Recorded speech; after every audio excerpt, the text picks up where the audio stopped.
So in Dhruva Maharaj's pastime, the well-known part of Dhruva Maharaj's pastime is Dhruva Maharaj getting the darshan of the Supreme Lord in the forest.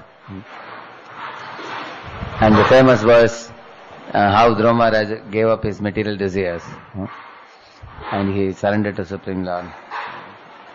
So that is well-known part. One part which is not so well-known is what we are going to read today. The later part, after Dhruva returns home, is chapter 11. You all can turn to chapter 11. Page number 105. In the small book, 105. Swayambhava Manu advises Dhruva Maharaj to stop fighting. So, put in a nutshell, what is this part of Dhruva's life? After Dhruva returns home, the story of Dhruva doesn't end that he lived happily ever after. Dhruva Maharaj's father was very happy, mother was happy, even the stepmother was happy also. Is it clear, this voice? It's clear? Okay. And as Lord Vishnu had predicted, Dhruva's brother died, Uttama, and his stepmother also died in a fire. So how did Uttama die? He was killed by a yaksha from a place called Alkapuri. And the Alkapuri is somewhere in Himalayas, where the yakshas live. They are all servants of Kubera. So when one yaksha killed Dhruva's brother Uttama, Uttama was destined to die. Lord Vishnu predicted that. So when Uttama died, Dhruva became extremely angry on the yakshas who were the cause of the death of his brother. So you see, this is a time when Dhruva has already become a devotee. He has seen Lord Vishnu, he is a pure devotee. But he became extremely angry on yakshas and he waged a war against them, battle against them. And in that battle he killed hundreds and thousands and lakhs of yakshas, wholesale. Dhruva was a very chivalrous king. So in these purports you will find Srila Prabhupada talking two things. It is a duty of a king to kill the wrongdoers. That's the duty of a king. That is one angle of view. Another angle of view, Prabhupada speaks there, is it is not proper for one to become excessively angry. Because if one becomes extremely angry, one loses the sense of discrimination. One loses good intelligence. And one becomes a source of fear for everybody. And also, one's actions may bring inauspiciousness to everybody. So that is another side of the pastime that is explained here. So when Dhruva becomes, it's called as Atirosh. That is a central theme of this pastime. Atirosh, becoming excessively angry.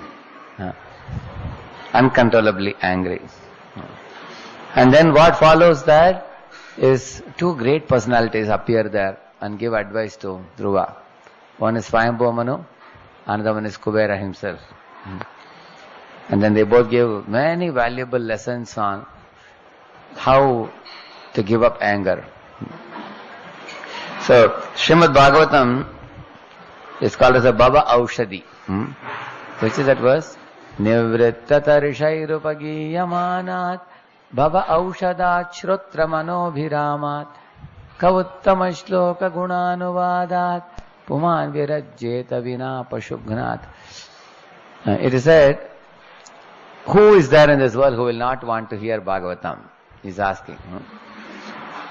Unless one is a killer, Pashugnat means killer of animals.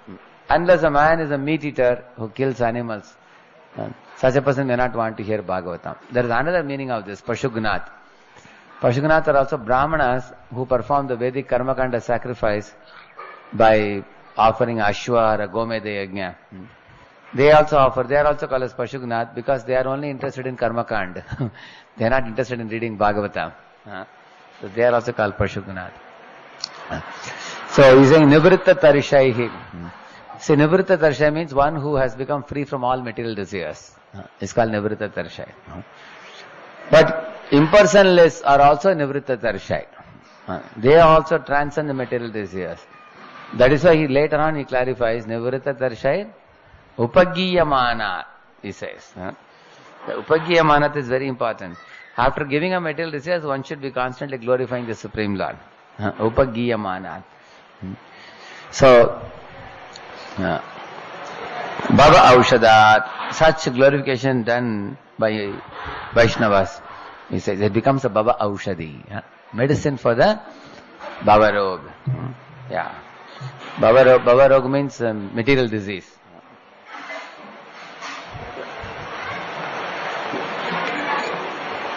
In the Bhagavatam, lust is called as a heart disease. Now generally modern man knows heart disease as BP, blood pressure increase or artery, congestion. They may go for angioplasty or a heart transplant or something. But even if you transplant your another heart, our Hridrogam will not go unless we study Bhagavatam. Because this Hridrogam is not of this gross material heart it is speaking. It is a chitta. So, the Hridrogam is lust and anger and all these things.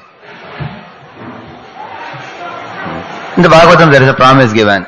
If anybody approaches Srimad Bhagavatam with great sincerity and faith and studies these pastimes, it's only a matter of time that disease will gradually be healed completely. In fact, Swayambhava Manu, after giving all his teachings, at the end he is telling, my dear Dhruva, whatever I spoke to you till now, do not forget it, remember it, because it is like a balm or it's like ointment on your disease. Like if you have a wound, if you apply some balm, like you have a burning, you got your hand burnt in a stove or something, you apply some Bernal, then it heals it completely. So Swayambhava Manu is saying, my instructions to you are like a balm on your wound.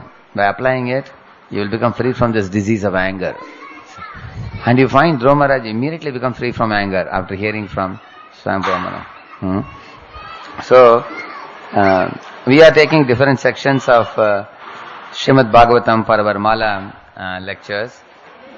The purpose is that we learn many lessons from Bhagavatam, especially like today we are going to talk on anger. Because we are speaking this topic for the managers and leaders. As I told you before, anyone who has some people to take care is a leader. Whether you be parents or you be head of a center or something. Now, do we have chances to become angry or not? What do you think? We have unlimited reasons why we can become angry. But nowadays, in the modern days, the trend is people not only become angry, they justify their anger. In fact, anger is considered by people as a sign of strength. Because somebody who gets wild or angry, he thinks I can use this tool to control people or frighten people or get the things done my way. And people justify anger.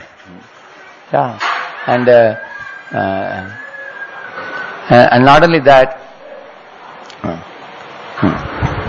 there are very few people who are very eager to learn, how to give up this temporary madness. Anger is called as temporary madness. It's called temporary insanity. For a few moments, we lose control of our intelligence, our connection with our intelligence. We lose control of our senses. So, now when Srila Prabhupada was in Calcutta in 1971, there was a very big Pandal program there. Thousands and thousands of people attended. Something like 40,000 people came. 40,000. More than Bombay Pandal also. Prabhupada was very happy. So Prabhupada went to stage, but then he got a chit. The chit said, fly or die.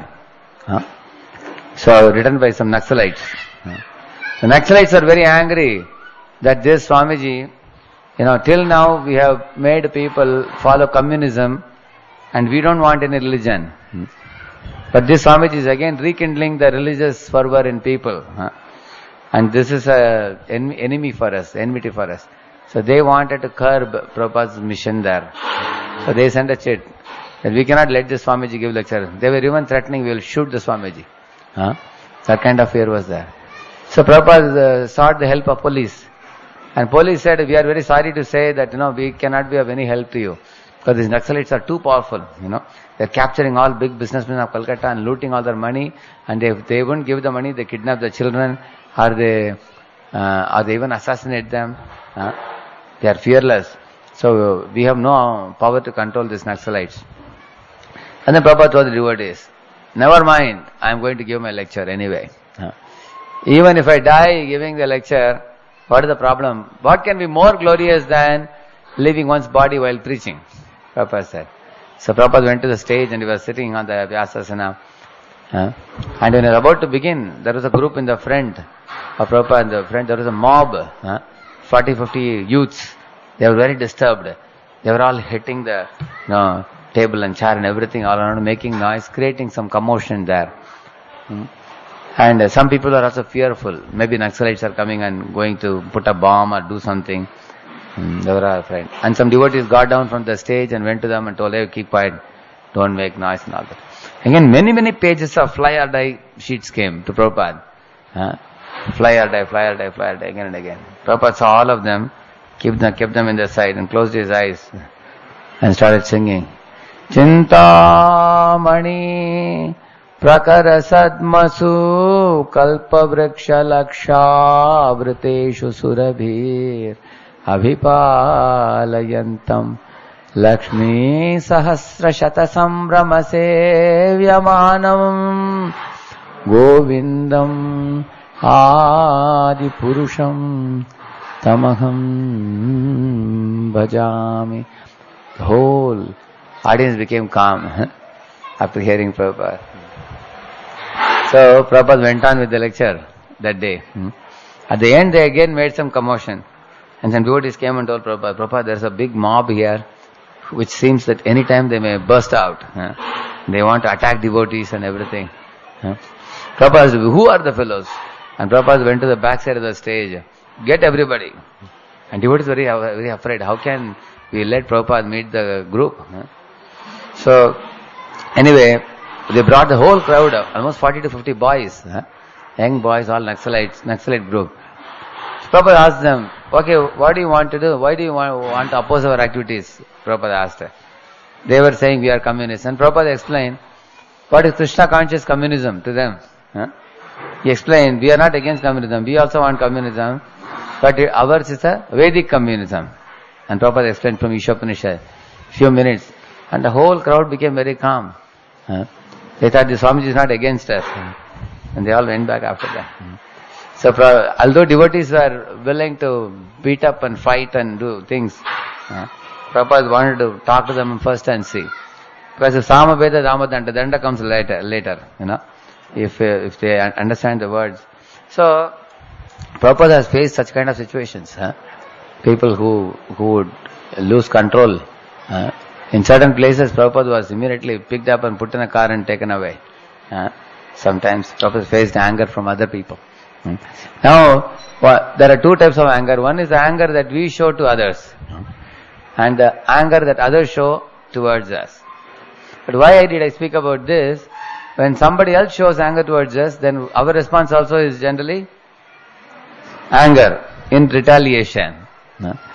So here Prabhupada never became angry, and you will see his purports now. How he gives very valuable advice for us, how we should act.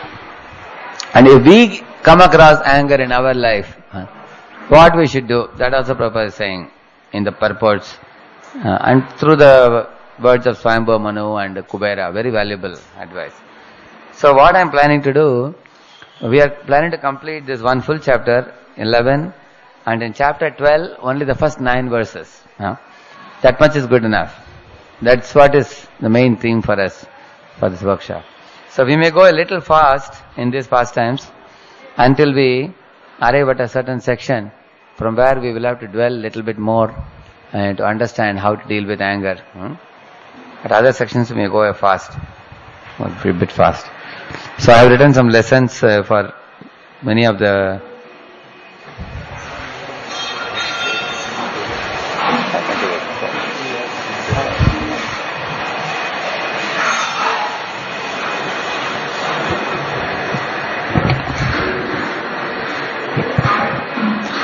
So text number 1. Who has the mic here? You have mic? Any of you? Yeah. Please read translation 1. Translation. Sri Maitreya said, "My dear Vidura, when Dhruva Maharaj heard the encouraging words of the great sages, he performed the achman by touching the water and then took up his arrow made by Lord Narayan and fixed Oh, it actually, sorry. I already gone to 11. Chapter 10 you can take, chapter 10. Because that is Dhruva Maharaj's fight with yakshas. We will go from chapter 10, chapter 11, and then in chapter 12, 9 verses. Let us see how much we are able to finish today, we will see. Chapter 10, you read first sloka. The great sage Maitreya said, "My dear Vidura, thereafter Dhruva Maharaj married the daughter of Prajapati Sishumara, whose name was Brahmi, and 2 sons named Kalpa and Vatsara were born of her." Yeah, read the purport first line. It appears that Dhruva Maharaj married after being installed on the throne of his father and after the departure of his father to the forest for self-realization. Very surprising, no? See, Dhruva's father, who is he? Uttanapad. Uttanapad went to forest, after which Dhruva Maharaj was married. So how is it? Generally the son is married in the presence of the father only. So go ahead, what Prabhupada says, you see. It is very important to note this connection, that since Maharaj Uttanapad was greatly affectionate towards his son, and since it is the duty of the father to get his sons and daughters married as quickly as possible, why did he not get his son married before he left home? The answer is that Maharaj Uttanapad was a Rajarshi, saintly king. Although he was busy in his practical affairs and duties of political affairs and duties of government management, he was very anxious for self-realization. Therefore, as soon as his son Dhruva Maharaj was quite worthy to take the charge of the government, he took this opportunity to leave home, just like his son, who without fear left home for self-realization, even at the age of 5 years. Yeah, go ahead. Here is the point. Now, these are instances which we can see that importance of spiritual realization is above all other important work, he says. Which means self-realization is more important than getting son married. That's what he's saying. One's own self-realization is more important than even getting son married, he's saying. Maharaj Uttanapad knew very well that to get his son Dhruva Maharaj married was not so important that it should take preference to his going away to the forest for self-realization. These are some interesting things you will find in the Bhagavatam. Another place I can tell you, you can refer.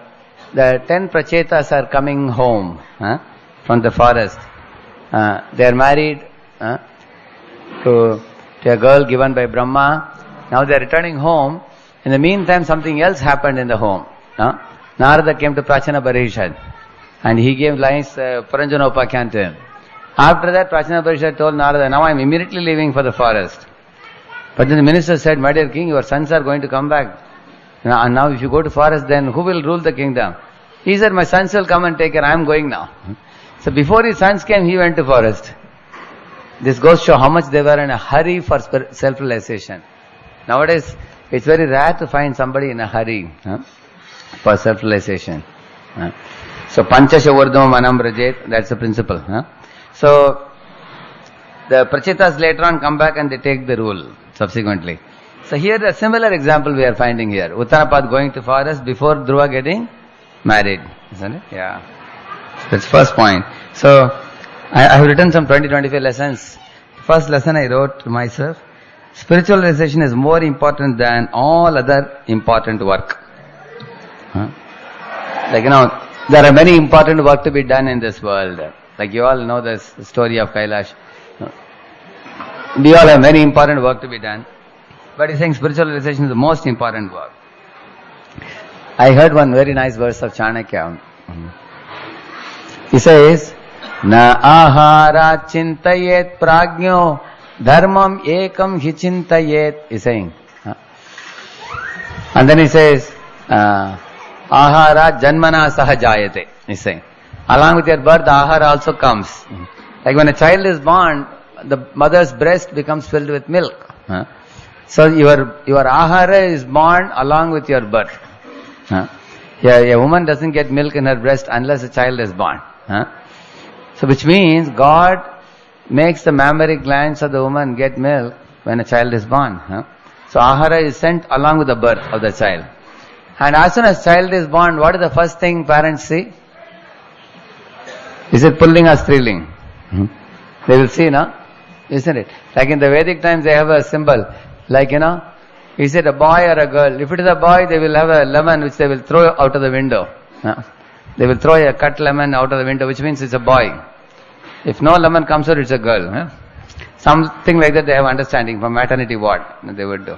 So, which means the first thing they will check, is it a male or female? If it is a female, then they have to put some money in the bank for future dowry and all. Isn't it? They will save and keep. Which means, Prabhupada says, along with the birth, the food is kept, and along with the birth, the mating is also arranged, he says. Although the boy or girl, when they are small babies, they don't have anything to do with mating. But once they grow up, the senses also grow. So eating and mating are arranged at the time of birth only. And what about sleeping? Child sleeps the most. Child has no problem. It can peacefully sleep 10, 12 hours a day. So Prabhupada says eating, sleeping, waiting, defending, everything is arranged by God. Na ahara chintayet prajno. Do not worry about food, Chanakya says. Dharmam ekam hi chintayet. Worry about dharma. This was the principle. Because the birds and the animals, they don't go to college or school to study. Without that they get their food. So Chanakya says, don't worry about food. Food will be arranged and all. So this is the first principle. Spiritual realization is very important, or more important than everything else. So we proceed ahead. The greatly powerful Dhruva Maharaj had another wife named Ila, who was the daughter of demigod Vayu. By her, he begot a son named Utkala and a very beautiful daughter. Dhruva Maharaj's younger brother Uttama, who was still unmarried, once went on a hunting excursion and was killed by a powerful yaksha in the Himalayan mountain. Along with him, his mother Suruchi also followed the path of her son, which means she died. When Dhruva Maharaj heard of the killing of his brother Uttama by the yaksha in the Himalayan mountains, being overwhelmed with lamentation and anger, he got on his chariot and went out for victory over the city of the yakshas called Alkapuri. Please read the purport.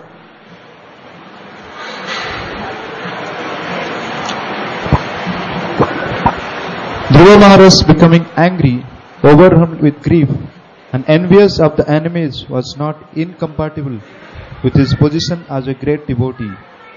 It is a misunderstanding that a devotee should not be angry, envious, or overwhelmed by lamentation. Dhruva Maharaj was the king, and when his brother was unceremoniously killed, it was his duty to take revenge against the yakshas from the Himalayas. Yeah. So here Prabhupada answers a very important question. Can a devotee become angry, envious, or grief-stricken? This question is answered by Prabhupada here. Can any of you give examples from Shastra where a leader or a king, he became angry, which he did as a matter of duty? Example? Yeah? He's saying Prithu Maharaj becoming angry on Bhumi. That's a very good example. Yeah, yes? He's saying Arjuna became angry on Yudhishthira Maharaj for what? On Duryodhana. For killing Abhimanyu. Okay. Yes, Mataji? Hanuman burning Lanka. Yes. Hanuman became angry on Ravana and he burnt Lanka. Thank you. Yes? Keval Prabhu, yeah? On whom? Lord Ram became angry on the ocean for not giving him the way to go to Lanka. Okay, thank you. Anyone else? Yeah? Okay. Who? Bhima became angry on whom? When Draupadi was disrobed, Bhima became angry on Kauravas. Thank you. Parikshit Maharaj becoming angry on Kali. Yes, he was a very chivalrous king. He took out his sword to kill Kaliraj. Became angry. Yes, Maji? Jagai Madai. Okay. Chaitanya Mahaprabhu becoming angry on Jagai Madai. Okay. Who? Lakshman becoming angry on Sugriva for the reason, for what reason? Because Sugriva had become absorbed in Bhogavilas, forgetting his duty towards Ram. So Lakshman became angry towards him. Very good. So there are many examples. Yeah, one. He says Parikshit Maharaj's son becoming angry on the snakes. Janamejai. Isn't it? Yeah. That comes later. Okay. Prabhupada becoming angry on whom? Nair, Mr. Yen. Okay. Yeah. So you can give many examples like this in our Shastra. Some great soul or leader, somebody senior, personality like, so many personalities names you all took. Becoming angry on someone like this. So what is Prabhupada saying? It was his duty to take revenge against the yakshas from the Himalayas. And Prabhupada says it's a misunderstanding that a devotee should not be angry, envious or overwhelmed by lamentation. So some people have a notion that if you are a spiritualist, then you cannot have any emotions. You have to be silent, you have to be calm, cool, collected. And Prabhupada says elsewhere, you are not a stone. Only a stone can have no emotions. So Prabhupada says you have certainly emotions. Like when Abhimanyu died, Arjuna had emotions. He certainly was grief-stricken. He cried tears, although he was a chivalrous warrior. But he never gave up his surrender to Krishna. He never gave up his, following Krishna. That is his glory. So Prabhupada says, a devotee is also having emotions. But he uses all these emotions for ultimately pleasing Krishna only. Like we all said many examples. These are all examples of righteous anger. So can there be unrighteous anger also? A right type of anger, you all gave examples now, which is arising from a sense of duty, as explained here. So now you can keep the examples with you for unrighteous anger or improper anger. Keep with you. When I go to your later verse, I will ask you. That time, right now you note down and keep. You should not forget. Later on I'll ask you when we come to that verse. Read text number 5, translation. Yeah? Dhruva Maharaj went to the northern direction of the Himalayan range. In a valley he saw a city full of ghostly persons who were followers of Lord Shiva. Lord Shiva, yeah. Go ahead, text number 6, translation. Maitreya continued, My dear Vidura, as soon as Dhruva Maharaj reached Alakapuri, he immediately blew his conch shell, and the sound reverberated throughout the entire sky and in every direction. The wives of the yakshas became very much frightened. From their eyes it was apparent that they were full of anxiety. Go ahead. O hero Vidura, the greatly powerful heroes of the yakshas, unable to tolerate the resounding vibration of the conch shell of Dhruva Maharaj, came forth from their city with weapons and attacked Dhruva. Dhruva Maharaj, who was great charioteer and certainly a great bowman also, immediately began to kill them by simultaneously discharging arrows 3 at a time. When the heroes of the yakshas saw that all their heads were being thus threatened by Dhruva Maharaj, they could very easily understand their awkward position, and they concluded that they would certainly be defeated. But as heroes, they lauded the action of Dhruva. So although they were enemies of Dhruva, they appreciated Dhruva for his chivalrous nature. Yeah, go ahead. Just like serpents who cannot tolerate being trampled upon by anyone's feet, the yakshas, being intolerant of the wonderful prowess of Dhruva Maharaj, threw twice as many arrows, 6 from each of their soldiers, and thus they valiantly exhibited their prowess. The yaksha soldiers were 130,000 strong, all greatly angry, and all desiring to defeat the wonderful activities of Dhruva Maharaj. With full strength they showered upon Maharaj Dhruva along with his chariot and charioteer various types of feathered arrows, parighas, iron bludgeons, nistrimshas, swords, prashasulas, tridents, Parashvadas, lances, Shaktis, pikes, Rishtis, spears, and Bhushandi weapons. Dhruva Maharaj was completely covered by an incessant shower of weapons, just as a mountain is covered by incessant rainfall. So Dhruva Maharaj became covered over by the arrows sent by yakshas. All the siddhas from the higher planetary systems were observing in the fight from the sky, and when they saw that Dhruva Maharaj, when they saw that Dhruva Maharaj had been covered by the incessant arrows of the enemy, they wrote tumultuously, "The grandson of Manu, Dhruva, is now lost." They cried that Dhruva Maharaj was just like the sun, and now he had set within the ocean of yakshas. See the second paragraph. Can you read the second para? The denizens of the planet Siddhaloka. The denizens of the planet Siddhalok, where the residents can fly in the sky without airplanes, were anxious over Dhruva Maharaj's welfare in the battlefield. Srila Rupa Goswami says therefore that not only is a devotee well protected by the Supreme Lord, but all the demigods and even ordinary men are anxious for his security and safety. Even the demigods are eager to see the devotees protected, like that he is saying. Because demigods are all devotees of Vishnu. So when a Vishnu's devotee is in danger, even demigods want to see them protected, as he says here. Go ahead. The comparison given here that Dhruva Maharaj appeared to merge in the ocean of the yakshas is also significant. When the sun sets on the horizon, it appears that the sun drowns in the ocean, but factually the sun has no difficulty. Similarly, although Dhruva appeared to drown in the ocean of the yakshas, he had no difficulty. As the sun rises again in due course at the end of night, so Dhruva Maharaj, although he might have been in difficulty, because after all it was a fight, and in any fighting activities there are reverses, that did not mean that he was defeated. Yeah. So Dhruva Maharaj was covered over temporarily. Let us see what happens further. The yakshas, being temporarily victorious, exclaimed that they had conquered Dhruva Maharaj. But in the meantime, Dhruva's chariot suddenly appeared, just as sun suddenly appears from within foggy mist.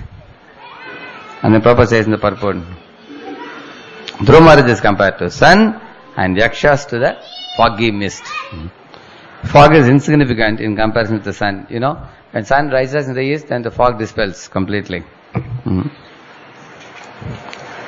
Dhruva Maharaj's bow and arrows twanged and hissed, causing lamentation in the hearts of his enemies. He began to shoot incessant arrows, shattering all the different weapons, just as the blasting wind scatters the assembled clouds in the sky. The sharp arrows released from the bow of Dhruva Maharaj pierced the shields and bodies of the enemy, like the thunderbolts released by the king of heaven, Indra, which dismantled the bodies of the mountains.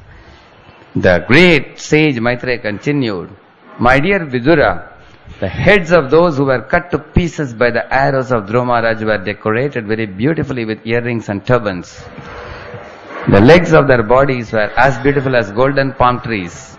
Their arms were decorated with golden bracelets and armlets, and on their heads there were very valuable helmets bedecked with gold. All these ornaments lying on that battlefield were very attractive and could bewilder the mind of a hero." So in this way, there's a very graphic description of the battle between Dhruva and yakshas.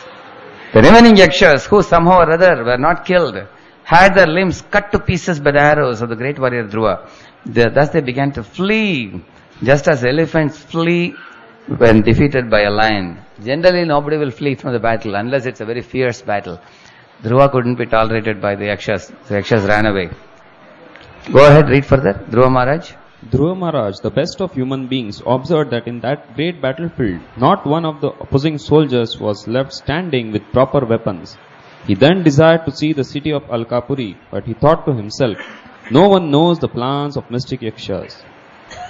In the meantime, while Dhruva Maharaj, doubtful of his mystic enemies, was talking with his charioteer, they heard a tremendous sound, as if the whole ocean were there, and they found that from the sky, a great dust storm was coming over them from all directions.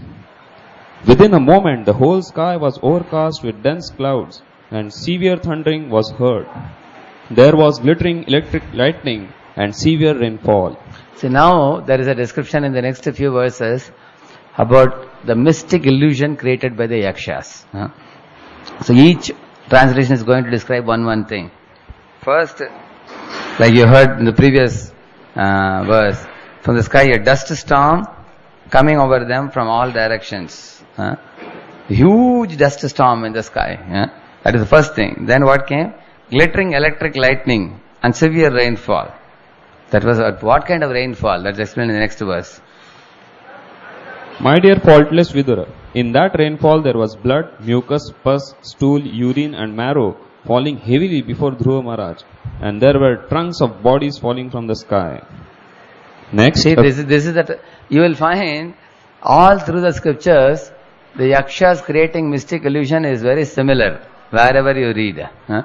Like Indrajit is creating illusion when he is fighting with Ram Lakshman.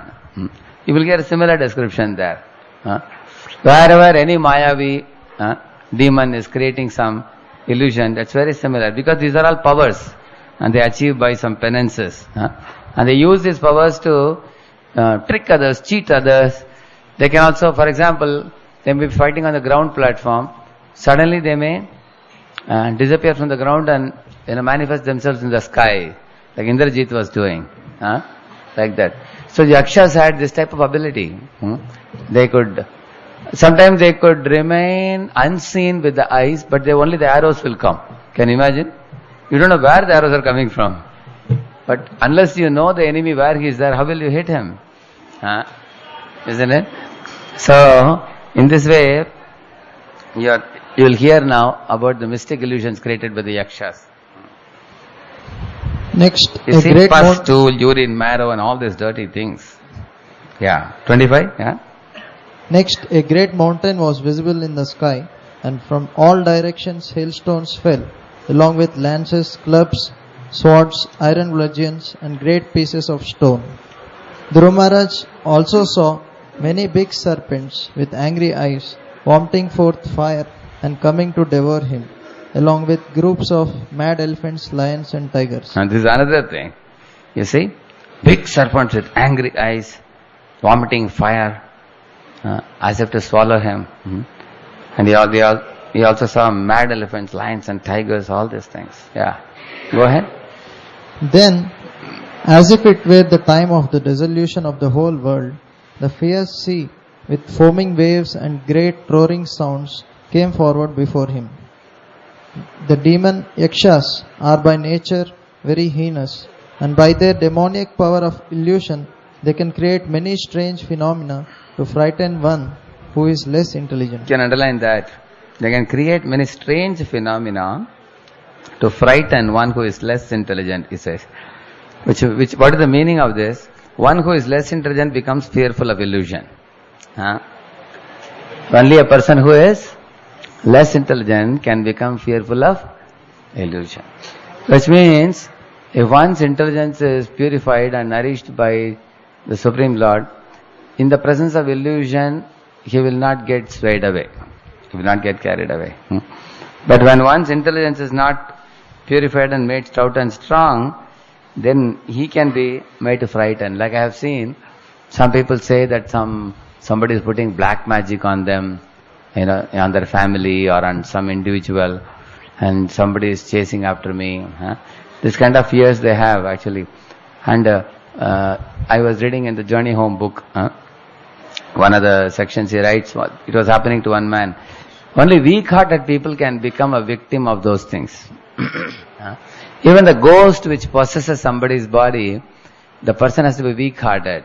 Only then the ghost can possess. And then start speaking in a different language and use his body for his own purposes. He can do like that. Similarly, here he says, and the yakshas can create many strange phenomena to frighten one who is less intelligent. Somebody may see all these things and they may even perish. They may die also. Like one man was walking on the road on a rainy day, suddenly the power was cut. Everywhere there was pitch dark. And as he was walking, he was very afraid. He thought maybe some ghost or pishach or bhoot or something may come. I am alone on the road. Slowly lifted his head and suddenly he saw a huge ghost like this, with his hand, as he standing like this. Immediately he fell on the ground with blood in his mouth and he fainted unconscious. Next day morning, people picked him up and took him to doctor. Then actually what he saw in his front was only a electric post, which was standing like that. So, sometimes people have imaginative fears like that. One who is weak-hearted can become subjected to such illusions, he says. Similarly, here also, the yakshas are creating all these illusions. Their whole idea is what? To make Dhruva faint and run away from the battle. They want to drive him back, just to frighten him, like this. Now let us see what happens further. Go ahead. When the great sages heard that Dhruva Maharaj was overpowered by the illusory mystic tricks of the demons, they immediately assembled to offer him auspicious encouragement. You see, this 29 and 30 verses are very important translations. You see, some sages assembled in the top, in the sky, and they came there to offer him auspicious encouragement to Dhruva. See what they are saying. All of you please repeat. Munaya vuchuhu Hautanapada Bhagavam Stavasharga Dhanva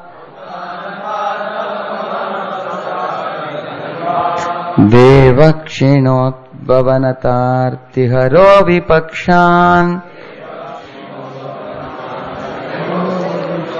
Yannamadheyam Abhidaya Nisham Yachadha Lokonjasa Tarati Dustaramanga Mrityum. Please read the translation. All the sages said, Dear Dhruva, O son of King Uttanapad, may the Supreme Personality of Godhead, known as Sharanga Dhanva, who relieves the distresses of his devotees, kill all your threatening enemies. The holy name of the Lord is as powerful as the Lord himself. See, Yannamadheya Abhidhaya Nishamya Chadha. By uttering, Abhidhaya means to utter. Therefore, Anisham means to hear. By uttering and hearing, Yan Namadheya, the holy names of the Lord. Adha means what? Immediately. And then he says, Loka Anjasa Tarati. The people in this world can be fully delivered, immediately delivered. From what? Dustaram. Dustaram means impossible to overcome. That is Dustaram. Anga means they are calling Dhruva. Oh Dhruva. One can surpass even death itself. And anything that is insurmountable in this world, simply by chanting the holy name. You see, Yan Namadheya. Namadheya means a holy name. Yan Namadheyam Abhidhaya Nishamya. Abhidhaya means to utter, Nishamya means to hear. Yan Namadheyam Abhidhaya Nishamya Chadha. All of you. Lokonjasa tarati dustaramanga mrityum. Simply by chanting and hearing the holy name of the Lord, many men can be fully protected from fierce death without difficulty. Thus the devotee is saved. Read the purport. the great rishis approached Dhruva Maharaj at a time when his mind was very perplexed due to the magical feats exhibited by the yakshas. So when our mind is perplexed, what we should do? Chant the holy name. That's what is said here. Once Prabhupada was giving a beautiful example. He said, a man, he went to a pond to drink water. When he was drinking water, his very costly ring fell into the pond.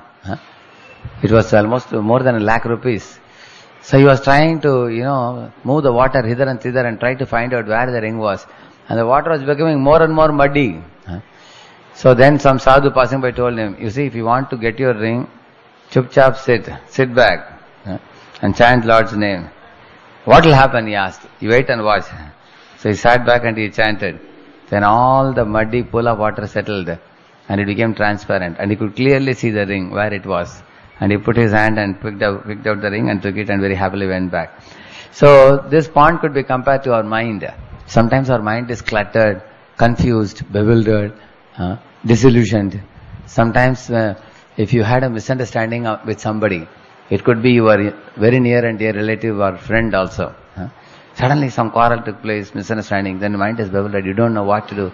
You are confused, bewildered, mind is agitated, mind becomes hyperactive. Your one side of your mind says, go and say sorry, you know. Another mind feels too weak. How can I say sorry? If I say sorry, he will think I am weak-hearted. Better not say sorry, you know. So, whenever we are in such a state of mind, what we should do? Just chant the holy name. He's saying, go ahead. A devotee is always protected by the Supreme Personality of Godhead. By his inspiration only, the sages came to encourage Dhruva Maharaj. By whose inspiration the sages came? By Supreme Lord's inspiration. Which means when the Supreme Lord sees that my devotee is in danger, then he arranges to send somebody to protect his devotee. So he's sending the sages. So the sages are giving Sadupadesh advice to Dhruva, inspired by the Lord actually. So here comes a very important lesson for us. Whenever anybody is giving us good advice, something based on Shastra, we should never bring our false ego. Hey, who are you to advise me? Actually, they are impelled by some superior force which is actually bringing that advice for us. Here you see Dhruva Maharaj is getting advice from the sages passing by. They're coming and telling him, you should do this. You can come out of the illusion. So, we can take in, like still Prabhupada was told by one postman, Swamiji, why are you making these magazines back to Godhead? Why don't you publish some books? Books will be, long lasting and people may buy books. And then Prabhupada took it as a, instruction of his guru coming from someone else. And then Prabhupada took that very seriously. So you can see that, anybody who suggested something to Prabhupada saw it in relation to his guru's instructions. Like that. He took suggestion also like that. So, here the sages are suggesting him that you chant the holy name and hear the holy name and you will be free from all these illusions put up by the yakshas. Go ahead. Yeah. The sages came to encourage Dhruva Maharaj and assure him that there was no danger because he was a soul fully surrendered to the Supreme Lord. By the grace of the Lord, if a devotee at the time of death simply chants his holy name, Hare Krishna, Krishna Krishna, Hare Hare, Hare Rama, Rama Rama, Hare Hare. Simply by chanting this Mahamantra, he immediately surpasses the great ocean of the material sky and enters the spiritual sky. He never has to come back for repetition of birth and death. Simply by chanting the holy name of the Lord, one can surpass the ocean of death. So Dhruva Maharaj was certainly able to surpass. Somebody may ask, no, I am chanting holy name, I also have to die. Somebody else is not chanting holy name, he is going to die. Then what is the difference? How can we surpass death? We may ask a question like this. Prabhupada answers this question. He says, for a devotee who is chanting the holy name, this material body is his last body. After that he goes back to Godhead. That is how he surpasses death. He leaves his body once and for all. He never takes another body. He goes back to Godhead. So Prabhupada used to say, no more material body, no more material world, no more misery for the devotee. Repeat these three things. No more material body, no more material world, no more misery for devotee. That is the meaning of surpassing death. Yeah. Go ahead. Yeah.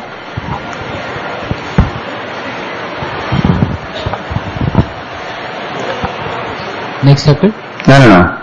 He never has to come back for repetition of birth and death.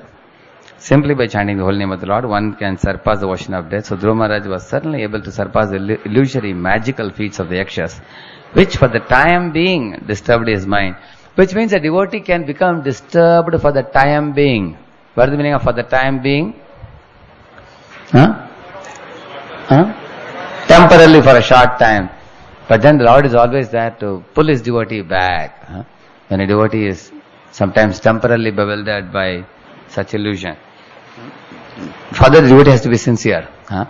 Then the Lord again saves the devotee from dangers. Thus ends the Bhaktivinoda purpose of the 4th canto, 10th chapter of the Srimad Bhagavatam entitled Dhruva Maharaj's Fight with the Yakshas. So, somebody can say the essence of this chapter in 2-3 lines. What did we discuss in this 10th chapter? In essence. Yeah. Anybody? Yeah, please. Prashant Prabhu. Yeah. Give the mic to him. Yeah. The The main essence we can draw from this line, this chapter is that the devotee is not stone-hearted. Devotee also has the feelings. For example, devotee can become angry, or he can utilize the anger, and the mind can also become bewildered. But if we take the shelter of the holy name, then that is the last part. Yeah. But the first part which you said, it's not the devotee is a stone. You are all Atma is sentient. We have emotions and all. That is true. So when a king becomes angry on yakshas like this, he is doing it out of a sense of duty. And then we heard many examples from so many, but we have to be very careful about that, because people oftentimes say, I want to use anger to get something done from others. Sometimes a mother may say, I have to show anger to my child, otherwise he won't do his school studies, But we have to ask ourselves whether we are using anger or anger is using us. We have to ask this question. Unless we can overcome anger, we cannot use anger. It is not possible. If we are a victim of anger, we are a slave of anger, we can never use anger on anyone. So, a person should be beyond anger. Then he can use anger like a tool, Sometimes we use a tool to get something done, One may use that. Otherwise one cannot use anger at all. So, a king out of his sense of duty can, like for example, Parikshit Maharaj, he had such ability to forgive Kaliraj. That's how he could show anger on him. He had both the ability. Like all of us, for a moment, let us contemplate on this point. Like you became angry on somebody, and they became angry on you, and there was a fight between the two. And now you check the end result. Do you become a enemy for life? And do you continue to have a cold war with them throughout life? Or as soon as you see them, you turn your face away? If that is so, that means we have no ability to overcome anger. We are a slave of anger. Which means we have misused our anger. We have not rightly used. But there is another two devotees. They showed anger at each other for some reason. And then later on, they offered obeisances to each other. Vancha kalpatarubhesha, and they forgot the anger. No more cold war. Prabhu, I need your association. You are a wonderful devotee. Somehow by the power of material energy, illusory energy, I lost my control.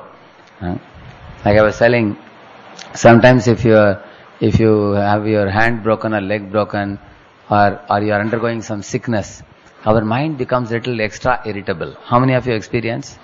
Yeah, isn't it? At that time we are highly vulnerable to anger. Because the body is not cooperating. We are coughing, and doctor says don't eat anything, just drink some kanji, or just drink some only electrol or something like that. You can't eat anything for 2-3 days. And all devotees are eating nice. Some devotees are drinking amras. They're eating shrikand and everything, and you can't eat anything. So mind becomes very agitated and irritable like that. At that time, whoever comes there becomes a victim. It's like a hungry tiger. Hungry tiger. Some deer is passing by unknowingly and he's finished. Like that. So, if we become angry on somebody due to disturbance of the mind, we can, and if you are able to dissolve the enmity created. But telling the devotee, I was sick, Prabhuji, I was in not a happy mood. You came in between, so I'm sorry. And then they continue to respect each other as Vaishnavas. That means they are able to overcome anger. They are not a slave of anger. Only a person who can overcome anger can become angry. And after the angry encounter, the enmity should not be maintained. If enmity is maintained, that means we are slave of anger. It's simply useless. So we should be very careful when we are using it as a duty. Now we will see in this new chapter we are going to read now, 11th chapter, Prabhupada will say, we may say that we are using anger as a matter of duty, but sometimes we can lose control. And anger should not be allowed to be exercised, without any proper control, because it can lead to a disaster. And the nature of anger is, when we become angry, we become so loose, having no control, that it increases unreasonably to unlimited proportions. It increases. So much so that we become mad. We cannot restrain ourselves. And what such a person can do, you don't know. Even in stress management seminar, I was reading from some 10 books to learn about anger and stress and all. He says, when you become angry, what happens? The blood flows to the end of your hands, the steps, and end of your foot also. In whichever places you can take, like if it goes to the end of the hand, your hand becomes having extra power. It has extra power. So if duster or something is there, you can pick it up and throw it on somebody, That's why you are getting extra power. But is it really power? No. This power is like the power created by drinking tea. Drinking tea, it stretches the nerves and gives you an illusory sense of strength, which is actually due to nicotine, a drug. Similarly, when you become angry, the blood supposed to go to the stomach, all that goes to the tip of the hand, and we get extra strength. People catch each other's collar and they slap or beat one another, isn't it? Or sometimes it goes to the head. A person's face becomes blushed, reddish in anger. Aag babula, we say, no? Aag babula ho gaya, becomes reddish. Eyes become dilated. Nose start like a throbbing, like this, Nose are throbbing, eyes are dilated. And the voice sound also increases. One can shout very loudly. You have seen angry people, how they shout. That's how they attract the attention of so many people around. So, they say, doctors say this is very dangerous for our own inner health, our own bodily health. So, if one becomes angry, then one suffers oneself also. Our health suffers because the mind attacks the body. Mind also makes the body unhealthy. Doctors say there is adrenaline secretion, which chokes the blood vessels and increases the blood pressure by that, when we become angry on others. So we put ourselves in trouble. And what to speak of the other people who get hurt also. By our anger, many become victims. They get crushed by such anger. And so, a person who can give up anger, a person who can very thoughtfully contemplate on these things. And the trouble I am causing for myself, and the trouble I am giving for others. So anger is no friend. Anger is an enemy. Like this, Hanuman also, he cursed anger. Even after, he put fire to the whole of Lanka, and then he was about to leave, and then he stood and watched the Lanka set ablaze. And then he said to himself, alas, alas, what have I done? If whole Lanka is ablaze, what about Mother Sita? Is she safe? Or is she also burnt to ashes? So he became very afraid. And then he said to himself, what a foolish act I have done. Fire upon my anger, which has bewildered my intelligence, that I have acted so foolishly. Now if Sita is dead, how can I face Ram? If I go and tell Ram that Mother Sita is dead, Ram will die immediately. What a foolish act I have done. Immediately he flew back to Ashoka Vatika. Fortunately Sita was safe. She was not dead. Then he was very happy. Then he went back. So Hanuman did not justify his anger at all. Hanuman said his anger was a product of his passion. He said anger only arises from mode of passion, he said. But Lord Ram glorified his act as a transcendental act. That was Ram's viewpoint. Actually, in our case, the reverse happens. When we become angry on somebody, we try to tell them this is transcendental anger. Please believe me. I am wearing tilak, I have kantimala. So believe that it's. If you don't believe, I will become again more angry on you.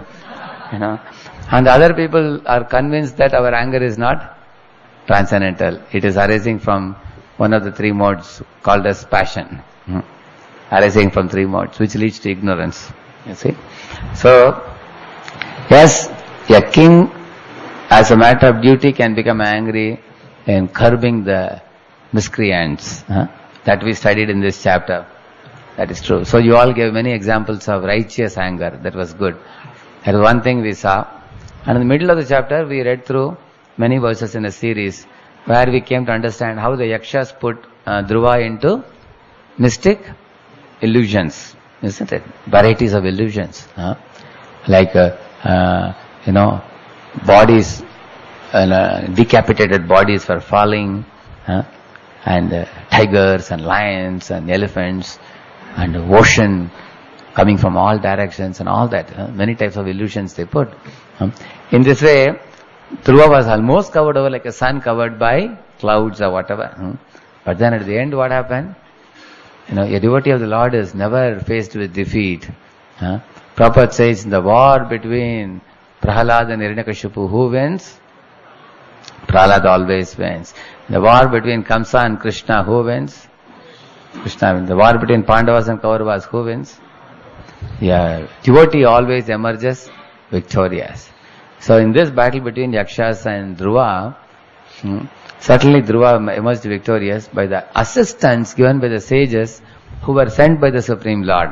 And what was the advice sages gave him? Who can say? Chant the holy name and hear it.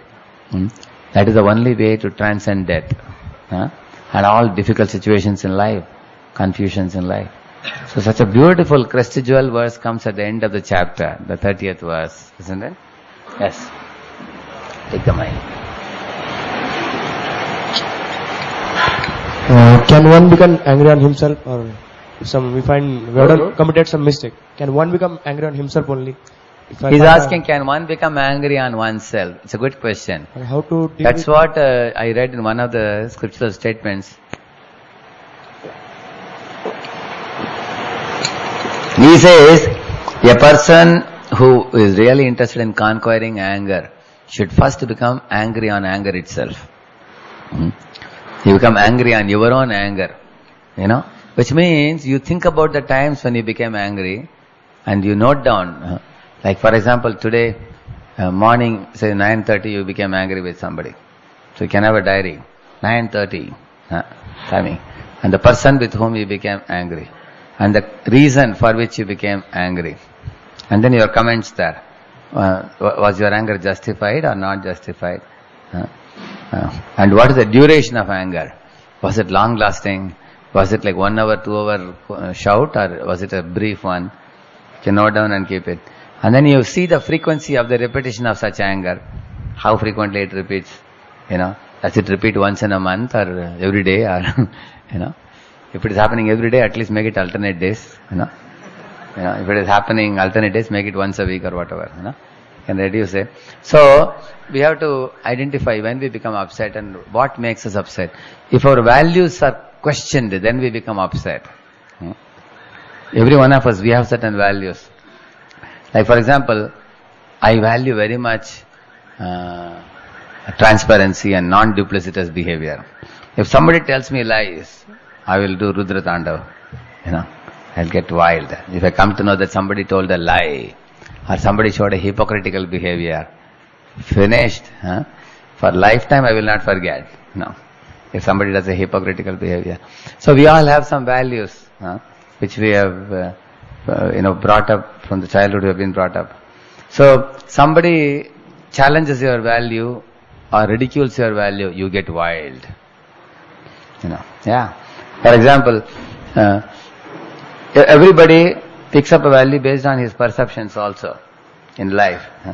And then when these values are challenged, every one of us will become angry for different reason. We don't become angry for the same. But in whatever be the reasons, good or bad, he's saying that first you become angry on your anger itself. Because the purpose should be accomplished by our anger. Otherwise, one is the purpose should be accomplished. And another thing I told you some time ago, it spoils the health of the person becoming angry and the person to whom he is showing the anger. It spoils. You will read more verses about anger in this chapter, you will appreciate. But what you asked was very appropriate. One has to become angry on one's own anger. That's a good sign if one is really in a improving mode. But I will tell you more about it after finishing this chapter, because you will get a deeper understanding in this chapter.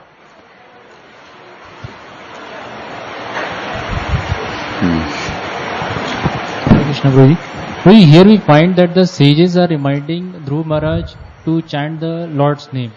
So is there any special significance behind Lord himself not appearing and the sages reminding Dhruva And the Maharaj. sages are Lord's representatives only. And the Lord has sent. When Dhruva went to forest, who came to guide him? Narad Muni. Narad Muni was sent by whom? Vishnu. Vishnu sent him. Vishnu only sends our Guru to us. When the Lord sees the soul is sincerely desiring to take shelter, then Lord sends the Guru. Like we say, no? Krishna, by Krishna we get Guru, by Guru we get Krishna, like that. Yes, Prabhu? Hare Krishna, Prabhuji. Prabhuji, what are the examples for being envious? The devotees becoming envious? Because What are the? examples for devotees being envious? Because in that purport, Prabhupada. Yeah. Actually, there is no reason a devotee can become envious of another devotee or anybody else like that. But sometimes when a devotee sees a non-devotee misusing Krishna's property, then he may become angry on that person, or he may pray that let that person lose everything. Like, why he is misusing Krishna's property. Like, for example, when Mr. N died, some devotees distributed sweets, to one another. Like when I was a small boy, on Diwali day, they were putting patak everywhere, crackers everywhere. So I asked my father, why are they playing crackers everywhere? You don't know? Today is the death of Narakasur. Krishna killed Narakasur today. So everyone is celebrating. Then I asked my father, how can you celebrate somebody's death? This is very bad. If somebody dies, you should cry. How can you celebrate somebody's death? Nobody could answer this question. My father said, that's what I heard from my father. Of course, my father may be hearing the lecture also now. I have to be careful.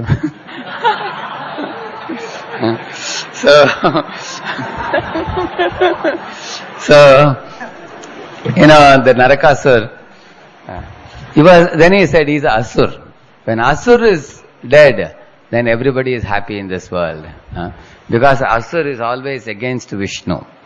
And he is against the Brahminical culture. Then everyone feels happy. Modeta sadharapi vrishchika sarpahatyat. Prahlad Maharaj said that. When a serpent is moving, from one house to another house, creating a threat for everybody's life, if somebody takes an iron rod and kills the snake, everybody is happy. Okay, now no more tension for our children or anxiety for us. Like that. Similarly, when Asura is killed, then the whole world can progress in Varnashrama, in the Brahminical culture. So they are happy. So sometimes a devotee may feel envious of a demon and pray that the demon be killed. That kind of attitude is not wrong on the part of the devotee. Let's go to this next chapter. One quick last question because we shouldn't delay much. It is said that that illusion was there on the Dhruva Maharaj. But how it was illusion means they attacked through their mystic powers. So actually these things were falling, or how it is? Actually, these things are called mystic illusions. Actually, they don't exist. Just like, have you seen in my school days, I saw one magician came and he took a jata of one girl, a small girl. He did like this and all gold coins were falling. Any of you have seen it? And also he put a cap. He would remove a cap, there will be a rabbit sitting. Like that it will jump off. Then he will close it. Again he would open it, 2 rabbits will be sitting. And they will jump. And how they do these things, this is just magic only. Actually no rabbits exist and no coins exist. These are all simply kuhaka. The word kuhaka is used. Kuhaka is cheating. It's magic. In magic they do these things. There's a technique for doing all these things. Does that mean Dhruva Maharaj was not physically affected by this thing? No. It was covering over. See, for example, you see these 3D movies. You've seen 3D movies? Somebody is showing a gun that is coming towards you. And you feel, I'm going to be finished. But actually it's a 3D effect. Similarly, these are all like effects only. These are actually, they don't exist, but it's like effect.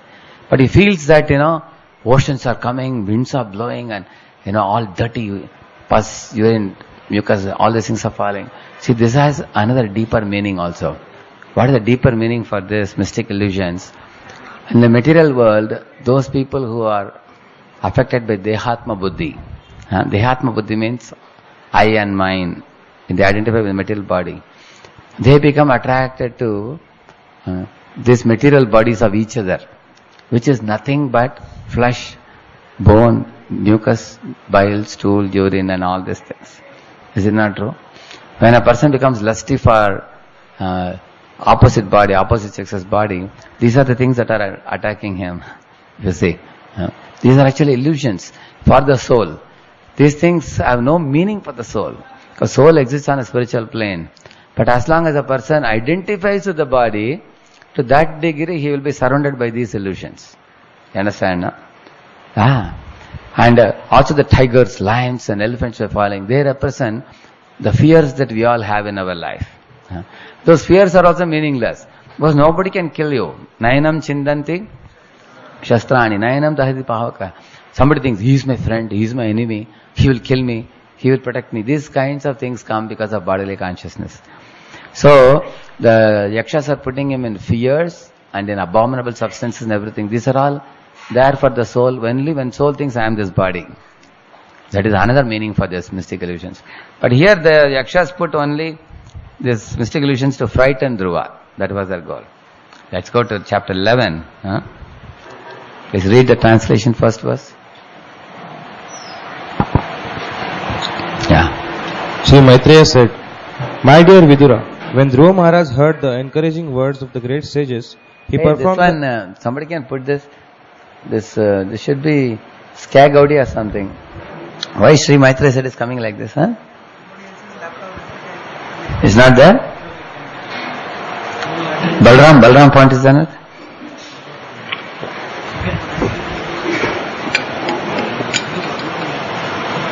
Find out here.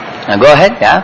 He performed the Achaman by touching water and then took up his arrow made by Lord Narayana and fixed it upon his bow. Go ahead, Purple.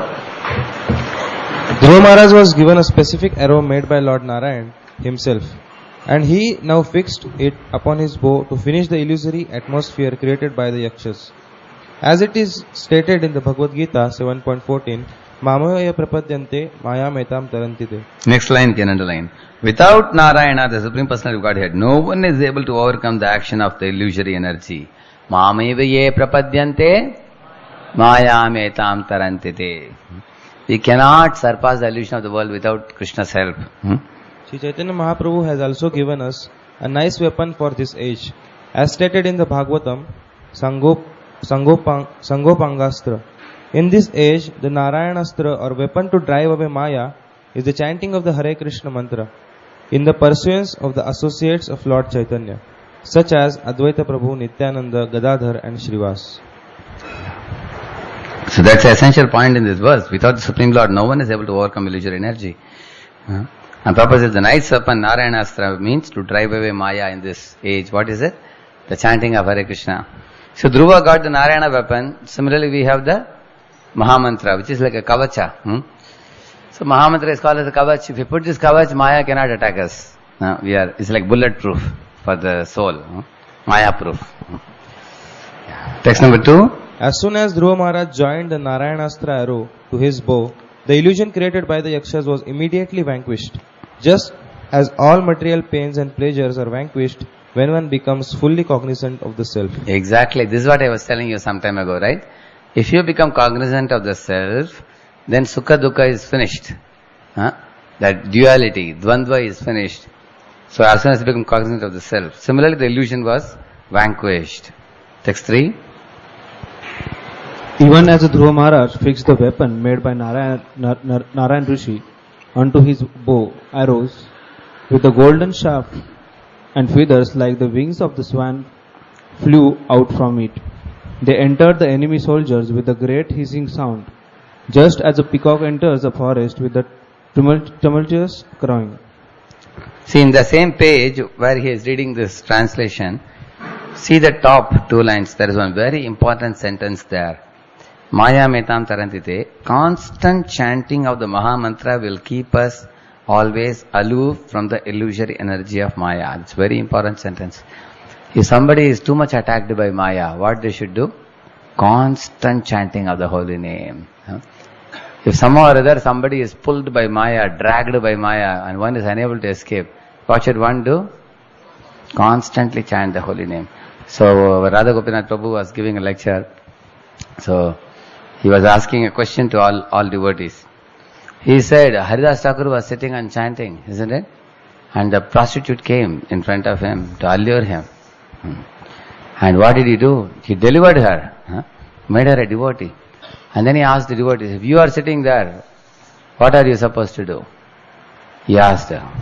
So one devotee asked a question, so are we supposed to deliver her, Prabhuji? One devotee was asking. He said, you are going to deliver her? He said, you get up and run away from that place, he said. And while running also constantly chant the holy name, he said.